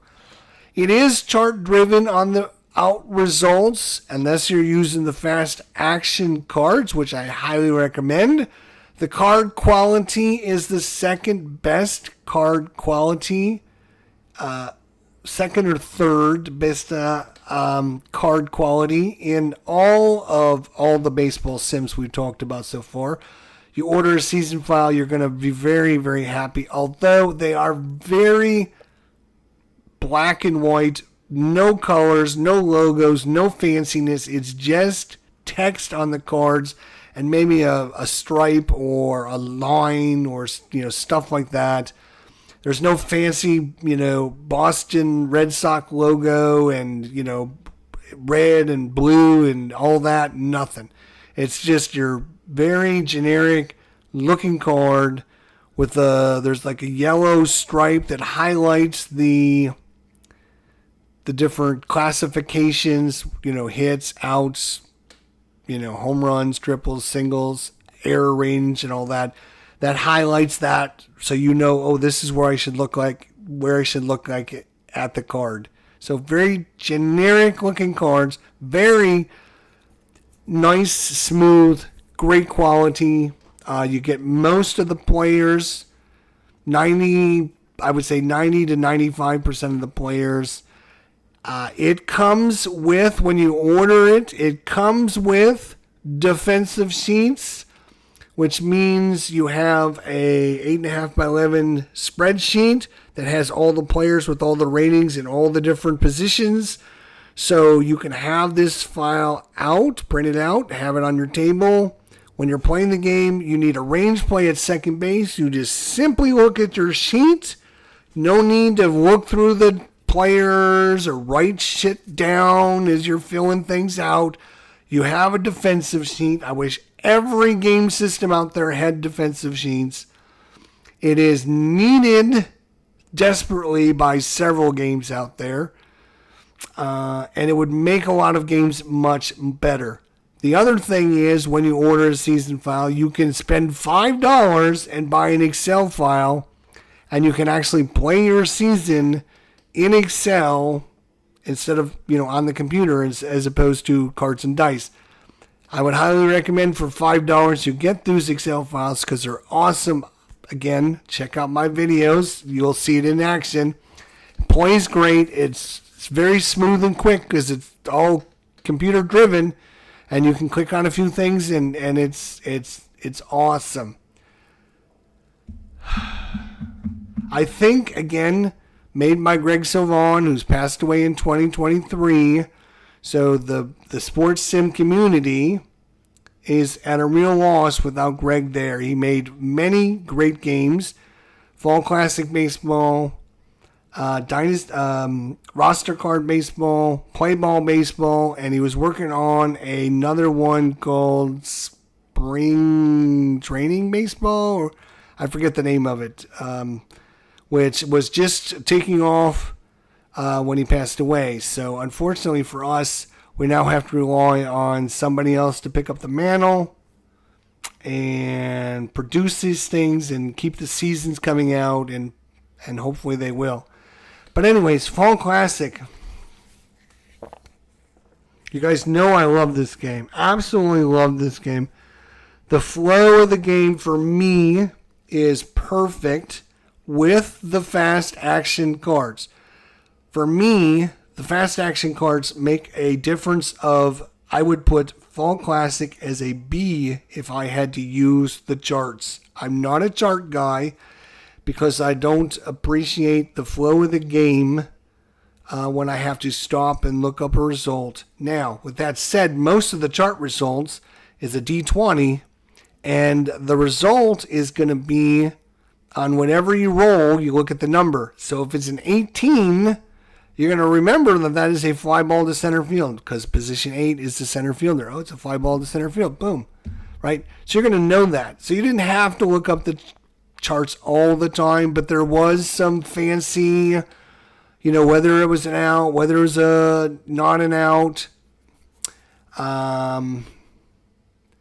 Will the runner move from first to second? So you're going to have to check the charts on that. But for that, the fast action cards fixes all that for me because I can flip up a fast action card, find out what the out is, find out what happens with the runners, find out what the error chances are, who's getting the error, or who do we need to test. I can check and see what the range results are, everything on like flipping up just a couple of fast action cards, which for me makes the flow of the game perfect. Because of the fast action cards, I am going to make this, I would put it in S tier, but I'm not going to put it in S tier.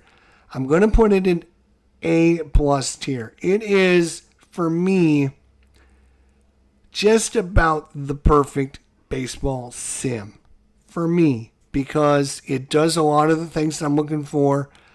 The one thing that makes it out of the S category for me is I am a big lefty-righty split. I know the lefty-righty split shouldn't matter that much, but for me it does. And there's most of the time your lefty-righty splits are only coming off a 26 when you roll a 26 on the batter card. So some players are also 26 and 25. Maybe some players are 26, 25, and 24. It just doesn't seem like there's that much that really different between the pitchers. I love the fact that each of the pitchers can have a good day, a bad day.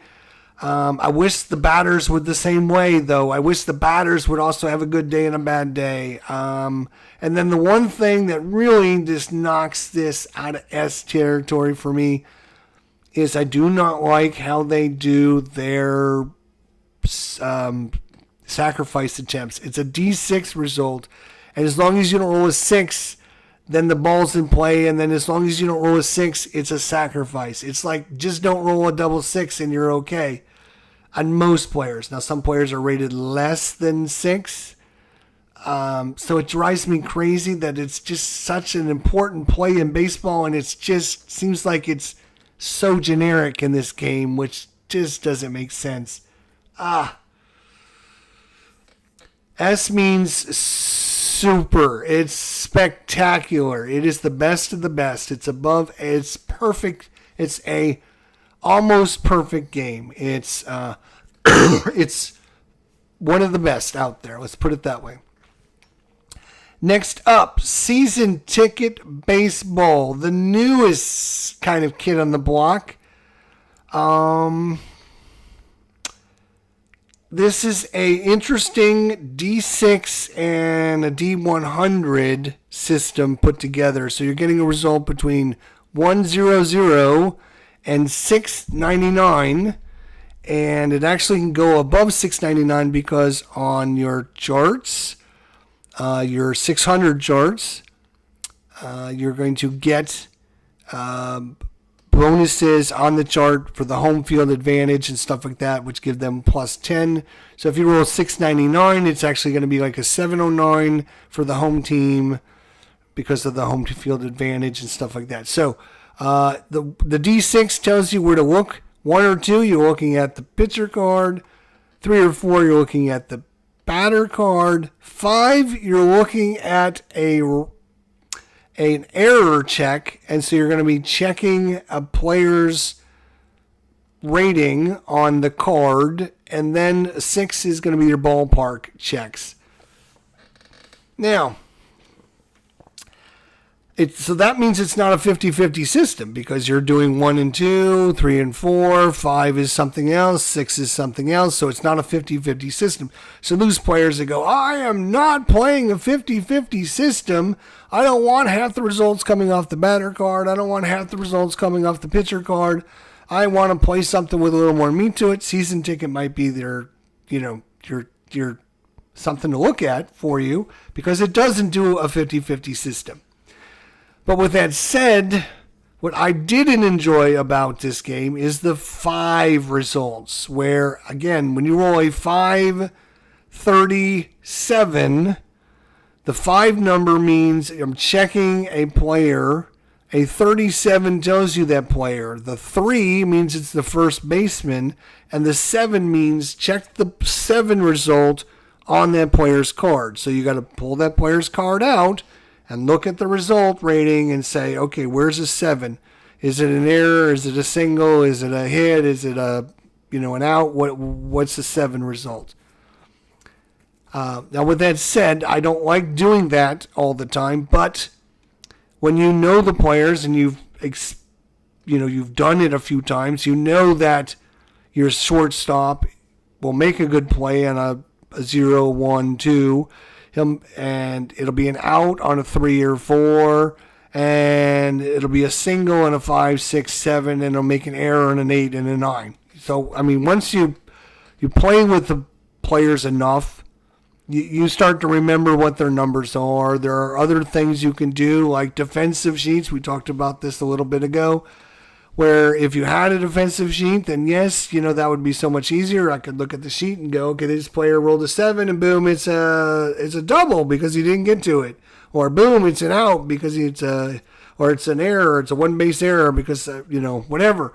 I don't need to look at the card. So, yeah, it just drives me crazy on that. Besides that one issue, I think season ticket baseball is really interesting. It's, like I said, not a 50-50. A lot of the ballpark card results come into play. Again, there is some interesting results where sometimes the pitcher card will say, read off the number on the batter card, and the batter card will say, oh, read it off the pitcher card. And so sometimes you're referencing one card or the other, which is interesting. I find the results to be realistic. It gives a nice flow to the game. There's not too many charts to look up because most of the results are coming off of the cards or the charts. If you're rolling on the 6 chart, it tells you a 677 is this. Each ballpark is different, so you're going to get more home runs in home run parks. You're going to get more outs in like Oakland because it's a big open field. So, you're going to feel like the different ballparks are there. Really good game, really good system. I think it's coming along nicely. It's only been out for a season or two, so there's not that many seasons out there right now. But it does have a lot of promise. I know a lot of people are very excited about this game. And so I'm gonna give it an A. I'm gonna give it an A, even though it would even be higher if I didn't have to look up this stupid 5 result all the time. So if there's a way to fix that, your game could be even higher. I suggested, right? You take your ballpark card and you put all the players, like your main 15 or 20 or 30 players, you put their information on your ballpark card on the left-hand side, and then you put your ballpark information on the right-hand side. There's a lot of wasted space on that ballpark card. You could put those top 10 or 15 players, defensive players, and all their ratings on there very quickly, very easily, and it would fix a lot of that problem. So, it's still a really good game. Flow is really good. Like I said, not too many charts.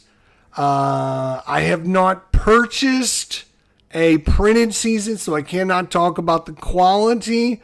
I can say that I purchased several of the PDFs, and they have given everyone explicit directions on how to order the 6 trifold paper, and you print out the cards, and then it's easy to separate the cards on the already perforated sheets, which work like a champ. So that made printing the cards and separating the cards. There's no cutting if you buy the cards that are pre-perforated or whatever they call it, pre-cut. I forget whatever the terminology they use, where you could just bend them and tear them apart. Perforated card, is that what they call the paper? Anyways, buy the paper. They tell you to buy off Amazon. It's like $30 for 200 sheets. Again, that sounds like a lot, but it's not, because each sheet is 6 players, right? And I do like the fact that another reason this is not a B and it's an A, because when you buy the PDF, the designer says, I'm not going to just throw everyone into one huge PDF and have you try to sort it out. Every team has its own PDF. So if I want to print out the Minnesota Twins, I click on their PDF, and I can highlight those players and print them out. I don't have to deal with a spreadsheet of 1,000 pages and have to scroll down to find the Minnesota Twins, find out what page they're on, and then I have like one Minnesota Twin on this page, and then, 4 pages of Minnesota Twins, and then there's another page that has 2 more. And I'm wasting extra pages printing that one extra. Every other company out there does it the wrong way. Congratulations, Season Ticket, for doing it the right way. Yay. Finally, somebody out there with the brain. Thank you. So instead of B, you're an A. Congratulations. Let's move on. We talked about Status Pro Advanced and how much I love Status Pro Advanced. Now we're going to talk about Status Pro. This is Status Pro Basic. This is the original version as it was originally created. You can still go and buy the old 80s box sets. You can also buy the Status Pro seasons from some of the people out there that are still creating them. And again, it's a very, very great system. 2D6. Same thing as I talked about with the Status Pro Advanced. 2D6 for the pitcher. Is it fall within his range? If it does, it comes off of his card. It's a 2D8 system. If you use the fast action cards that came in the game, or you can print them out from online, you can go through the play and you're going to flip a card and you're going to look to see, what's the number? Is it come off the pitcher card? You're going to look at the random number. And the random number shows, it's an out. Then I got to flip up what kind of out it is. And each player's rated in left normal, left power, right normal, right power, switch hitter, pitchers. I mean, they're all rated for, and each one has its own rating. It's a great, great, great, great system. Again, the only thing that I don't like about this Status Pro Basic is there originally wasn't lefty-righty splits. So if you look at some of the older files, there wasn't lefty-righty splits. It was just, here's the results. Now they started doing lefty-righty splits in the last, 10 or 15 years. And some people have even gone back and started redoing some of the old season files. But there are many, and I'm talking many season files that you can get that don't have lefty-righty splits. So you got to make sure if you're ordering something, does it have the lefty-righty splits, if that's important to you. But not everything is guaranteed to have the lefty-righty splits, because Status Pro Basic original design did not have lefty-righty splits. That was added with Status Pro Advanced when he came back to it. So keep that in mind. I know some of the designers or some of the people that are putting out seasons for Status Pro Basic have started creating lefty-righty splits, but you're not using the original designer the way it was intended, so keep that in mind. Again, the other thing with Status Pro Basic, kudos to them, is the fact that, yes, it is part of the Digital Diamond computer program built into it, so you can play it that way for free. I'm not sure how many seasons it comes with. I'm sure it's not all the seasons. I know I pulled up just like 1 or 2 seasons just to test it myself. It ran fine. It looked fine, but there was lefty-righty splits that were built into it. So where these cards come from, who created these cards, it could have been Joe Blow on the street. Who knows? I don't know. You don't know. Nobody knows. It's still a great fun system with great pitcher-batter interaction. Highly recommend it. Where does it fall in the pantheon of greatness is the question. Oh, and one thing I was going to talk about, and I might have talked about it with Status Pro Advanced, but Status Pro Advanced has this as well, and I want to make sure I mention it. This Status Pro Basic has, in my opinion, the best pitcher fatigue system in any game out there.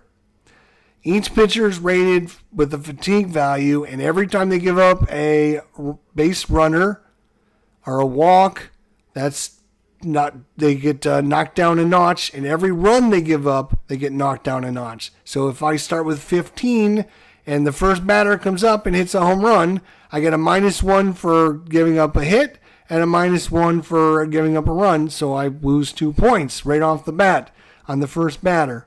So when the pitcher gets to 0, they are fatigued. You go to the fatigue, and they are now on a fatigue pitcher card.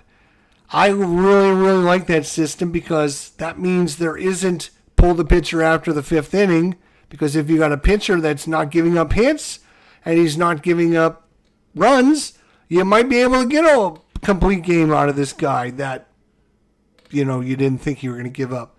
And also, you got a really good pitcher and he's giving up lots of hits and lots of runs. He's not going to be able to stay in until the 8th or 9th inning. Like, sometimes it's just not realistic. I like how they do that system. I really, really do. So, where does it stand in the pantheon? It's an all-time classic. Highly recommend Status Pro. I wish more people would play it. Again, a lot of people don't play it because it's hard to get the cards. They don't want to order a box from 1986 that somebody's selling on eBay for like $90, right? There's other ways to get the Status Pro Basic through third-party members, but a lot of people don't want to do that, and I completely understand that. That's why I recommend you go back to the original Status Pro Advance, get with the original designer, and do it that way. I'm going to give Status Pro, again, it would be an A, automatically, at least an A, but I'm going to knock it down a notch just because of the difficulty of getting somebody that has the season file that you want, making sure it's lefty-righty if you're looking for the lefty-righty. You can't get a printout of it.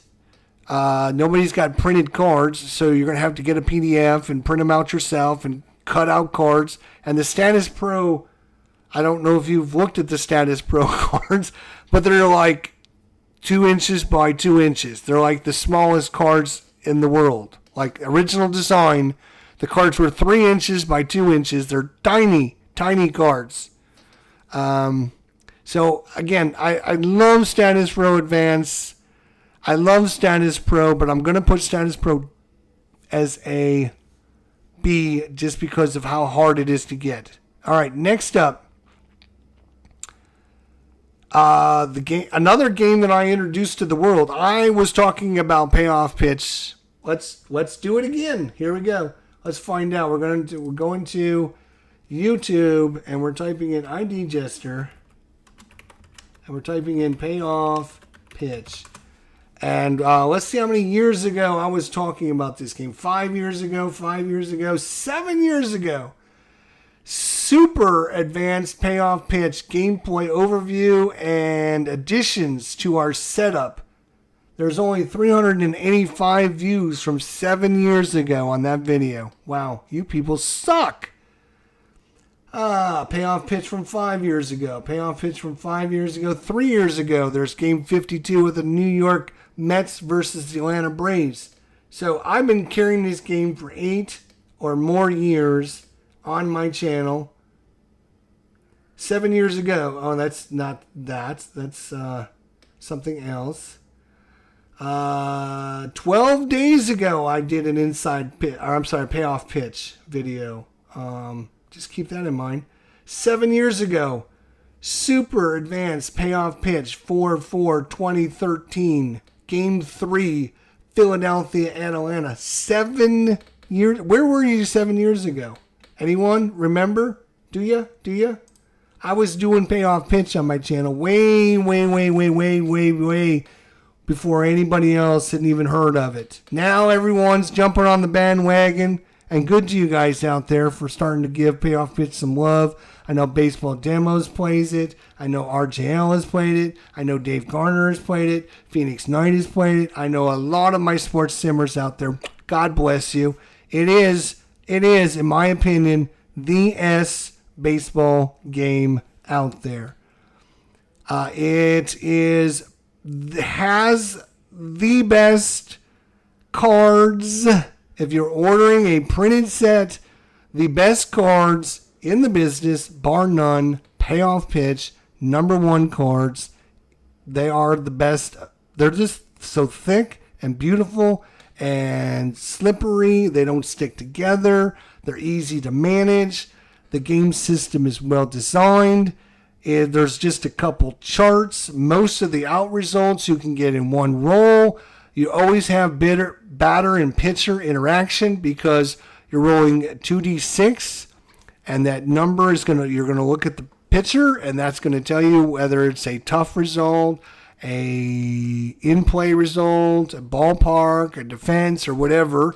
And then you're going to look at the player result on a D100 and look under the column. If we roll a tough result, you look under the tough results. If it's a patient result, you look under the patient results. So you're always getting pitcher-batter interaction on every single solitary at-bat. If you want lefty-righty splits, there is even lefty-righty splits built into the game. There is fast action cards to make it flow easier and better. They have the best card quality in the business. They have one of the best owners. I think Pete is his name. I think it's Pete is the one that owns it. And just to give you a story, first time I ever ordered Payoff Pitch, it was brand new. I ordered the 1985 or 86 season, whatever it was. And I was like, oh, this is really cool. I played a couple games on my channel to show it off and this, that, and the other thing. Lo and behold, like a year goes by and I get something in the mail and I open it up and it's basically the cards that were printed incorrectly were reprinted, and he sent me those updated copies without me calling, without me emailing him, without me telling him there was a problem. He knew there was a problem. He found out the players that had ordered that season, and he mailed the fix to every single person that had the original file incorrectly. You get 0 people in the world that do this. What people in the world do this nowadays? When you find somebody that does, you have to support them. You absolutely have to support people like that. He is good people. He goes out of his way to help his customers. And I have nothing but the most respect for him after that happened. I had actually told him one time in an email or in a comment on YouTube or whatever that I was missing the 1969 ballpark cards, and he sent me those as well. And I never asked for them. He never asked to be reimbursed. He never did anything. He's just good people, and I love to support people like that. And I'm putting his game. If there's one game, in my opinion, that's the best baseball sim, and there has to be one, then it's going to be Payoff Pitch. Moving on. And I hate to move on because I love talking about it. I could talk about it all day, about all the good things about it. If you have not ordered, you're talking about, and I am going to continue on because I think this is important because of the company we're going to be talking about next, Appa. And some of the complaints I'm going to have about Appa, and I want to talk about the difference in the S quality here. When you order a season file of Payoff Pitch, you're going to get a huge, massive stack of cards. You're going to get all the players. You don't have to order extra. Too many times you got to go to a website and you got to click on the 1987 season, and too many companies want you to add in this and add in this and add in this, and by the time you're done, you have a, what? How much? $120 for one season? Are you kidding me? Right?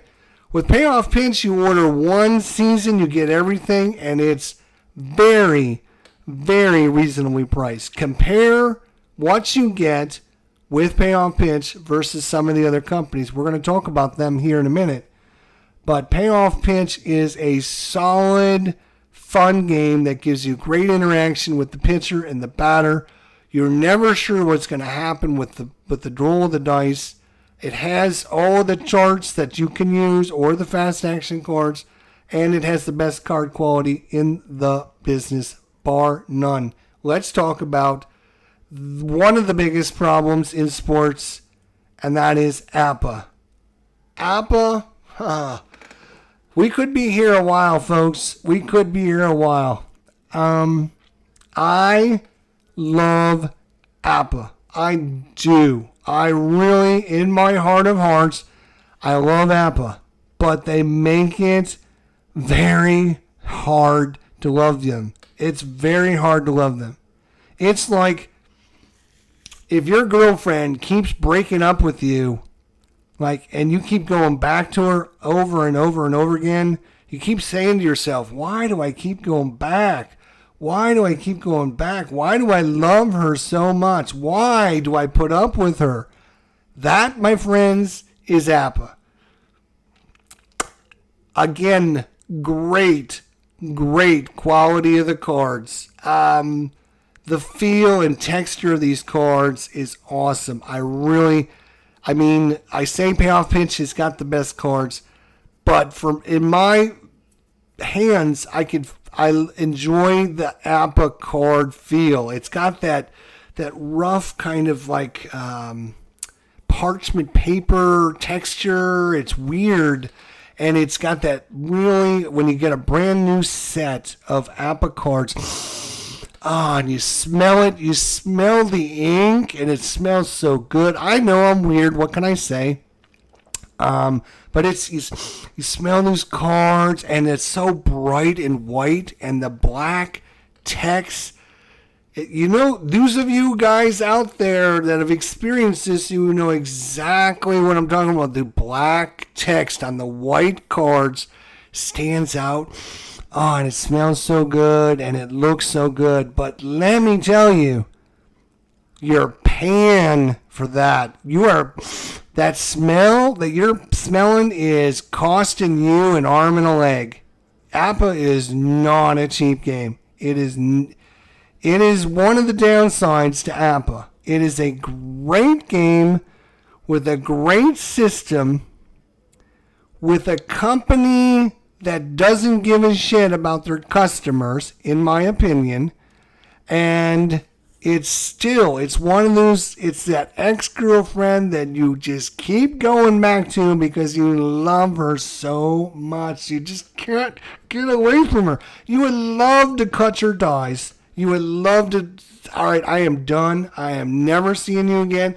I am over with you. Goodbye. Good night, Irene. We're done. You would love to do that, but you don't. Because Appa's got all the seasons.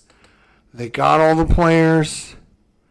They got the nice cards. They got the nice look. They play really well. They have a basic version. They have an advanced version, master edition, sort of say. If you want a more complex edition. I mean, to be honest, I would put Appa in S, except the cost is too prohibitive for me to put them in S tier. I am not putting them in an S tier because, number one, they never have sales, and they abuse their customers. I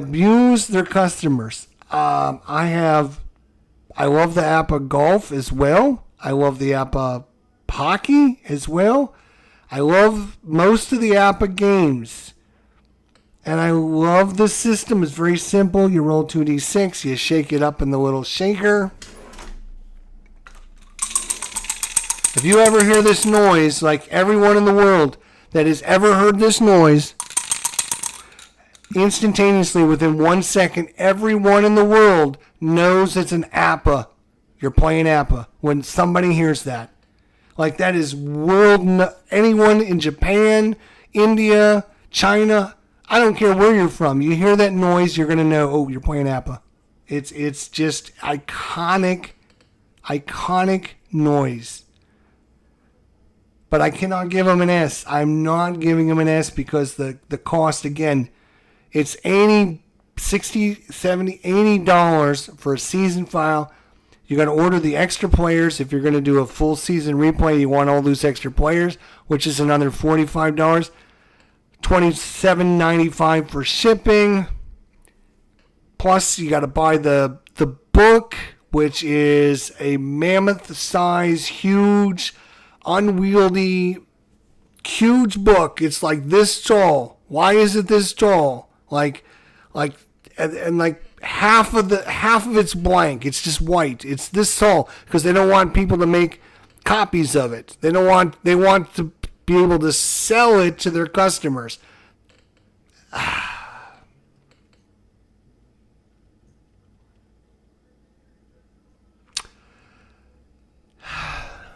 How much are they worth? It's either A or B. I mean, it's either A or B. I'm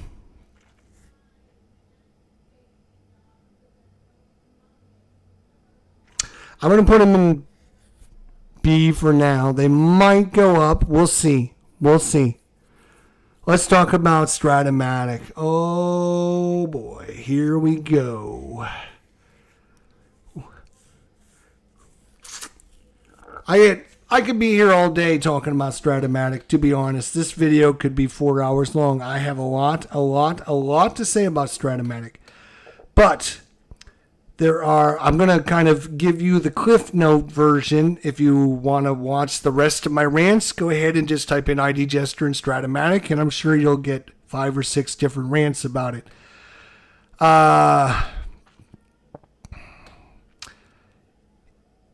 The game system and the company are two different things. And we're talking about the game system and only the game system. And I'm not going to punish the game system because the company is a piece of shit. The company is a worthless piece of shit company that should not even be in existence.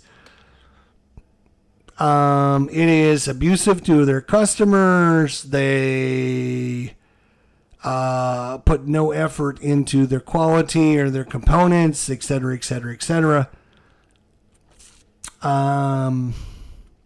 But with all the negatives, I've always said this, and I will continue to say this till the day I die, and it might even be on my tombstone, is that Stratomatic is still a great, fun game to play. The negatives are, obviously, it's a 50-50 system. 1, 2, 3 is coming off the batter. 4, 5, 6 is coming off the pitcher. You're rolling then 1, 2, or 3. You're looking at that spot on the card, and then you're looking at the 2d6 result to see what the result is of the play, and whether or not you're looking at the 1 column, the 2 column, or 3 column on the pitcher card. On the batter card, or the 4, the 5, and the 6 columns on the pitcher card. If you play the advanced version or the super advanced version, you will have lefty-righty splits, but it is, in essence, a 50-50 game. Whether you like that or not, it's still a 50-50. You have a 50% chance, which means I could be putting in Jacob deGrom in the height of his career, and if I never roll a result on his card, it doesn't matter who I got in there, which is one of the negatives. The positives for Stratomatic is there is a basic version, there's an advanced version, there's a super advanced version. So depending on how difficult you want, if you want an easy game, you can play an easy game. You want a medium weight game, you can play a medium weight game. If you want a heavy game, you can play a heavy game. It's up to you. There's no extra cost. It's all whether you use one side of the card or the other. So it's all bits in there. All the charts, the basic charts are in the game. The advanced charts are in the game. The super advanced charts are in the game. Everything comes in the base game. So there's no extra cost. It does give you that freedom to make what you want out of the game. Terrible card quality. The thinnest, cheapest, terrible cards that stick together. They are the thinnest sheets of, they're not even cardstock paper. I don't know what they're made on. They're not even white. It's got like a light grayish tint over it. I'm not even sure what the paper quality is. I'm not sure where they print it out. They're just terrible quality cards. They are not easy to deal with. You don't get all the players. You have to subscribe to their monthly service. You can get an app and then you can look up the players. Or you have to purchase the computer version and then you can get the players. You can order the season file in the board game version and have it in your hand and have the 34, 35 players that you get. And then you look on the computer and they have all the players.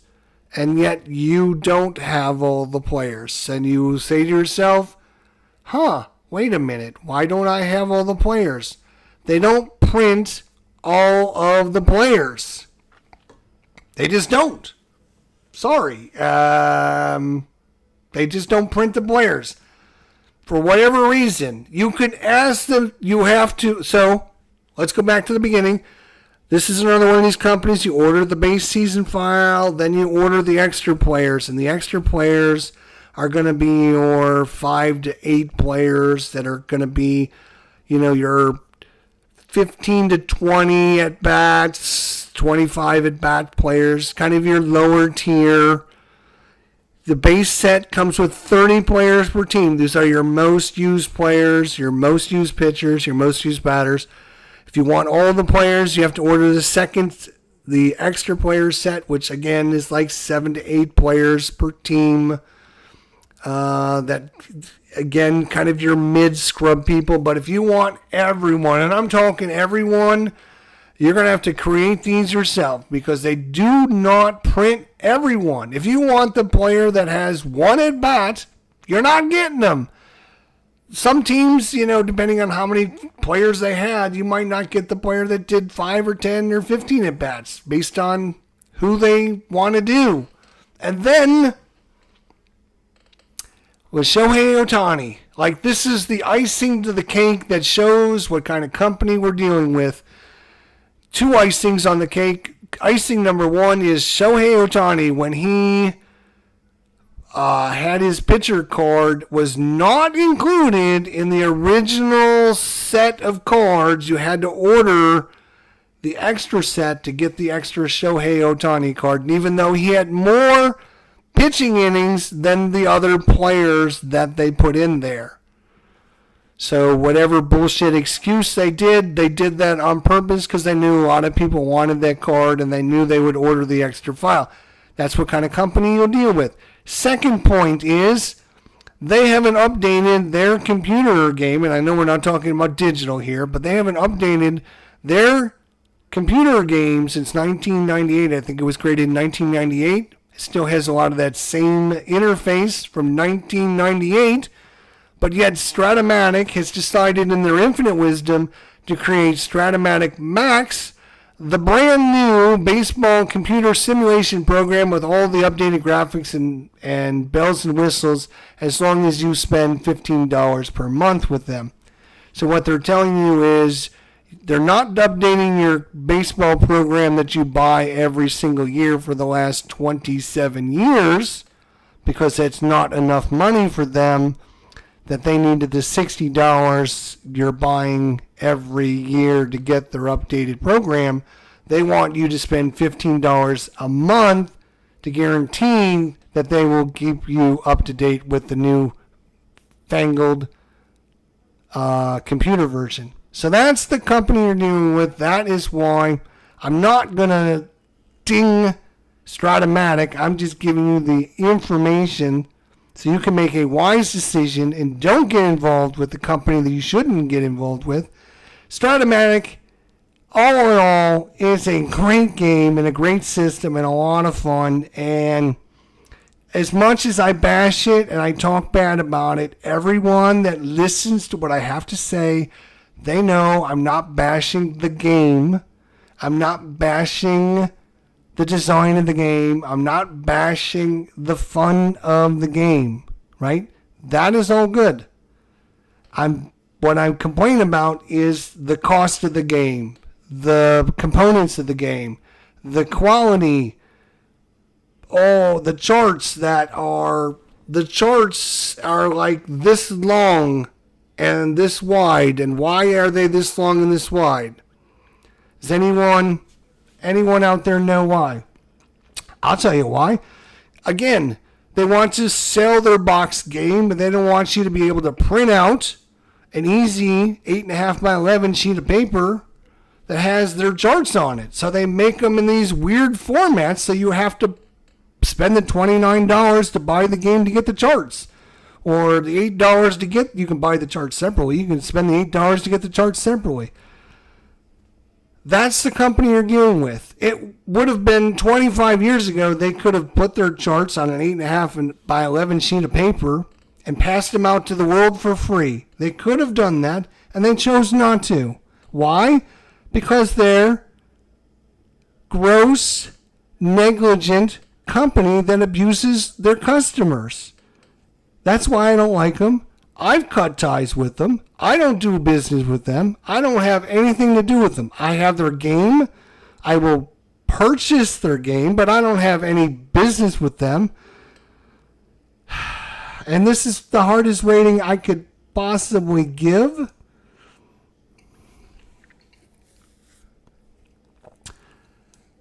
I'm going to give them a B. They don't deserve a B, but because the fun of the game, because of the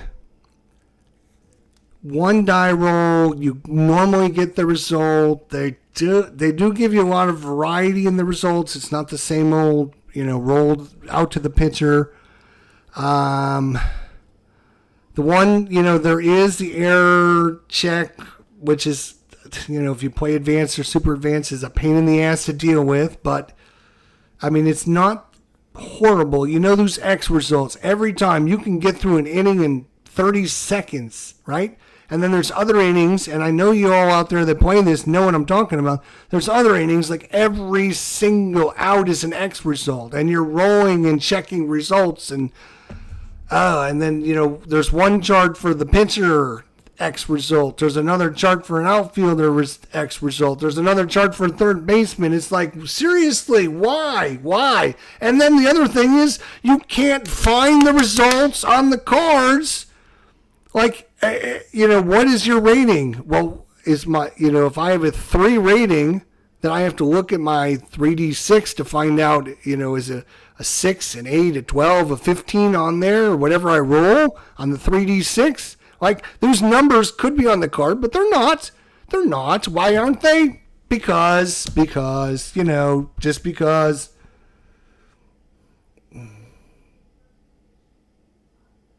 Anyways, Stratomatic probably doesn't deserve a B. The fun of the game, I'm going to give it a B. The components are terrible. The quality of the cards is terrible. You can't separate. Oh, it's like, no.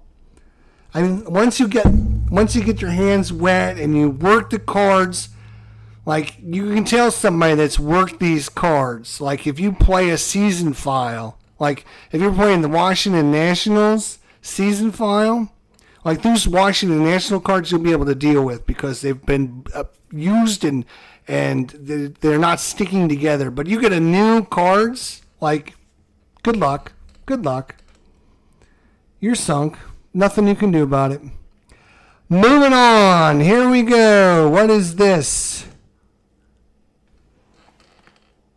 Oh, it's the one RJL's been waiting for. It's the one RJL has been waiting to hear about. Inside pitch. Oh, nitty. Inside pitch. I loved as in ED, loved Inside Pitch. It was my number 3 when I originally did my list. Then it went to number 2, then it went to number 1. And it got RJL actually involved in Inside Pitch because he watched my review show and he said, Inside Pitch, IG Jester, I've never heard of this. I should find out about this game. He did. He loves this game. It's his number 1 game of all time. I'm sure of it. It was my number one game of all time. And then a strange thing happened. The designer decided to change the format from version 2 to version 3. And with that change, they have added some complexity to the game that I don't think it needed. And it just... it takes away the flow. You know, I'm a big flow guy. When things are going, I like to get my results, move on to the next thing. Get my results, go on to the next thing. Get my results, go on to the next thing.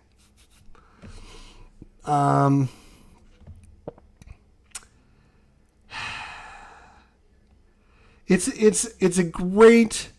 It has, in my opinion, the best batter-pitcher interface between the two cards in any game system. Even better than Payoff Pitch. Yes, it is still better than Payoff Pitches. I like the batter-pitcher, and that's what drove me to this game originally. And I love it. It is awesome. The things I don't like about Inside Pitch is the fact that it is a nightmare, a literal nightmare to figure out where your base runners are going to. And it's even more complex now because how many times is your pivot rating for your shortstop or your second baseman, whether your defense is in or your defense is out, it is a nightmare to try and figure out all that stuff. If you want to feel like you are bogged down with the minutia of baseball, this might be the game for you. If you don't want to be bogged down with all that BS and you want to just know, does my guy go from first to third? Just fucking make a decision and let me know. I don't care if he stops at second or goes to third. Somebody please tell me, and I don't need to roll 65 dice and look up 15 fucking charts to get the result. It drives me crazy the way Inside Pitch does that. They have added complexity to a perfect game. The version 2 of Inside Pitch would win my eyes, no doubt, be S tier. No doubt, in my eyes, version 2 is S tier. The complexity and the additions that they've added in version 3 are dropping this all the way down to maybe a B, but I'm going to give them an A. No, am I? I'm thinking about it. I'm not sure.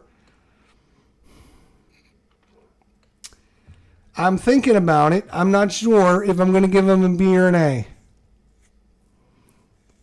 I think I'm going to give them an A because the pitcher-batter interface, which is super important to most people that play a baseball sim, is the best in any game anywhere. And I talked about it with Payoff Pitch. I should mention it with the Inside Sports guys. The Inside Sports guys, I know there's two of them, Chris DeWitt and the other guy that does the computer versions, are really, really good. Really, really good. They support their customers. They seem to want to help their customers and not try to screw them over, not try to nickel and dime them to death. They will print out. They also have the PDF. They also have one of the best computer programs to run their games, both football, baseball, basketball, hockey, whatever version you're looking for. They also have golf on their channel. Great guys, great to deal with. So because of that, I'm going to knock them from B up to A. But I will say without a doubt, if they wouldn't have messed with the game, if they would have just left the game alone, they would have been S tier. They would have been one of the best, but they're not. They decided to add complexity to a game that did not need it whatsoever. Didn't need it. Let's throw more shit on here for no reason. Like, not needed, don't need it, but they gave it to us anyways, and all it does is bog us down now. Your rule book is 3 times as long. I remember when Inside Pitch was a 4-page rule book. It's like 27 pages now. It's crazy. It's insane. I was one of the originals. I remember it was a 4-page rule booklet. I remember it was a PDF they were sending out to me and saying, here's how you play this game before anybody had heard of it. This is how you play the game. And now it's like, I can't swear how big the rule book is right now, but it is a lot bigger than it used to be and a lot more complex. I've got some of the old rule books. I could show you guys. It's, anyways, it's still a great game. Don't get me wrong. It is a great game. Highly recommend it. Any game that's B or higher, I would no doubt play any of those games in a heartbeat. But we still have one more to talk about, actually. There's one more game that we haven't talked about. It's Roster Card. Another Greg Sovan game. A classic in my eyes. This is his spreadsheet game. We've talked about a couple of these different games that are spreadsheet games. This is his spreadsheet game. It's basically each team is on a 8.5 by 11 sheet of paper. All your stats, your ratings, your data, and everything. And you're rolling 2 dice, and you're looking at the batter to find out what the result is. Sometimes you look at the pitcher result. And so you basically have 2 8.5 by 11 sheets of paper, and they give you the result. There's no fast action cards. There's no charts. There's nothing. It's 2 spreadsheets. It's spreadsheet America going at it one another. And the cool thing is you can order each season is only like, I don't know, $5, $10, something cheap. But back in the day, I don't know, 10 years ago, they were selling it at $99. Gives you a lifetime membership. You get every season they ever create for the rest of your life. Every year, January, February, or whatever it is, I get an email from them with a last season file. So I bought the $99. I don't think it's still $90. I don't know. Maybe they still do the $99. Maybe they don't. I don't have any idea. I bought it. I get every seasons that they've ever made forever, ever. And I still get them. And I still appreciate them. And you can print them all out, and you can have thousands and thousands of pages stacked up on one another, and you can put any season against any season with any team versus any team. It's just basically each team is a spreadsheet of information, and it's up to you to find out who's at bat, and you're going to look at his column, and you're going to roll a percentile dice, and if it's like 0 up to around 40 to 50, it comes off of the batter card. Otherwise, you look at the pitcher line, and he's got a couple results. Otherwise, you're going to look at a range check or an error check, and you're going to get the results some way. Occasionally, you might have to roll for an error or a range check, one way or the other. But it's basically 2 spreadsheets going at it, and it's fine. It plays great. There is a computer version of it that originally when you bought the $99 one, they would send you a template, and you would import the spreadsheet from the Excel file. They would send you the Excel files. You would import this Excel file into your spreadsheet, and you'd be able to play the 1989 season or whatever season it came with. I, in my infinite wisdom, did a video probably 2 or 3 years ago now where I explain in detail how you can play with any season file that they had made, and you don't have to play with just the 1989 season. I show you how to import them. I show you how to operate it. I show you how to play them. If you go back and watch it, I can't remember the exact title. There's one person in the world that did this. That was me. Thank you very much. But anyways, Roster Card, great game. You can play it on Excel, obviously, with the spreadsheets imported in. Boom, boom, boom. Makes it a little easier, but if you want, just print them out. Have your teams, rolling some dice.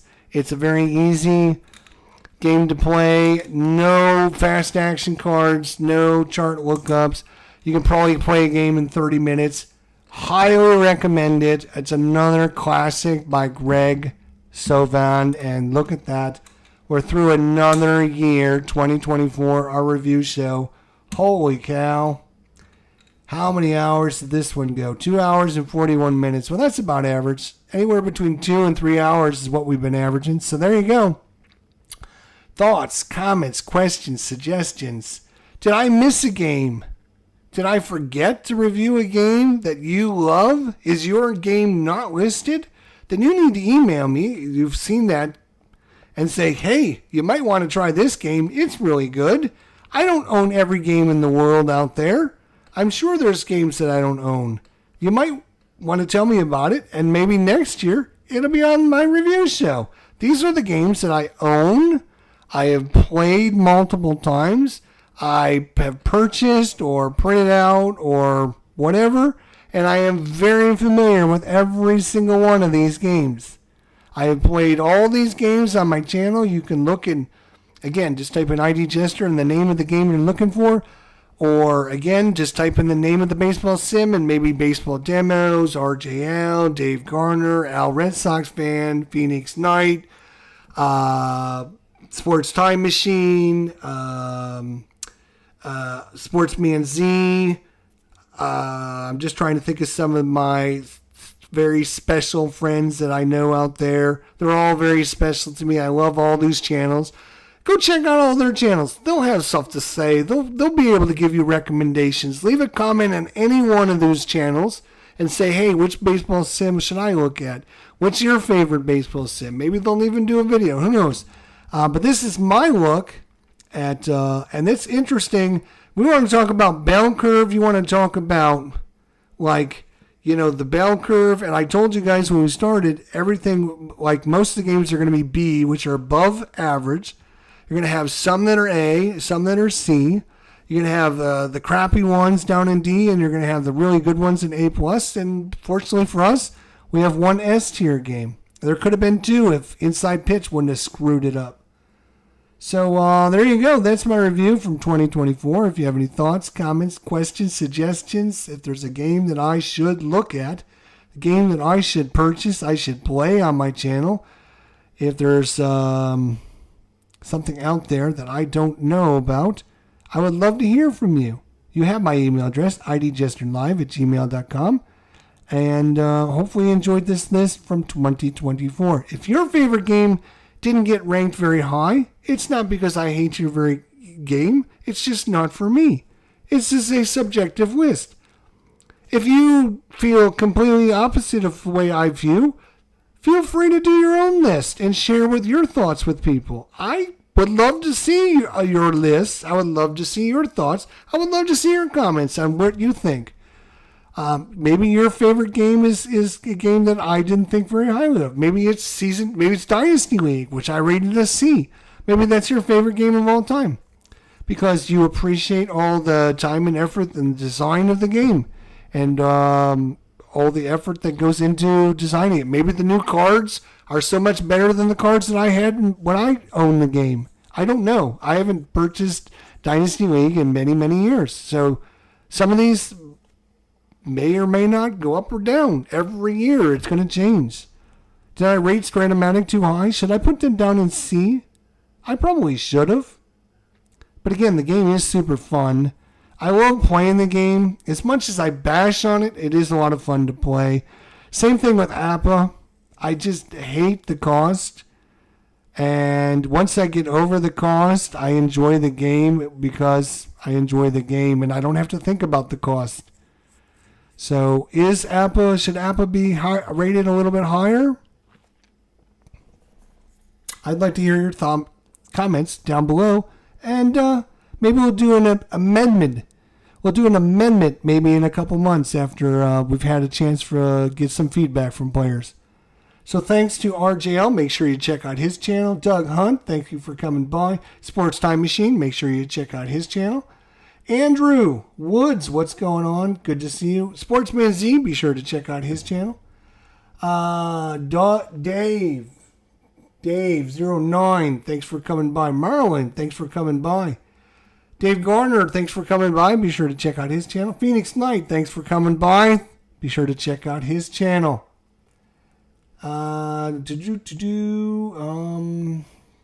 Carlo, thanks for coming by. Hex to Hex, thanks for coming by.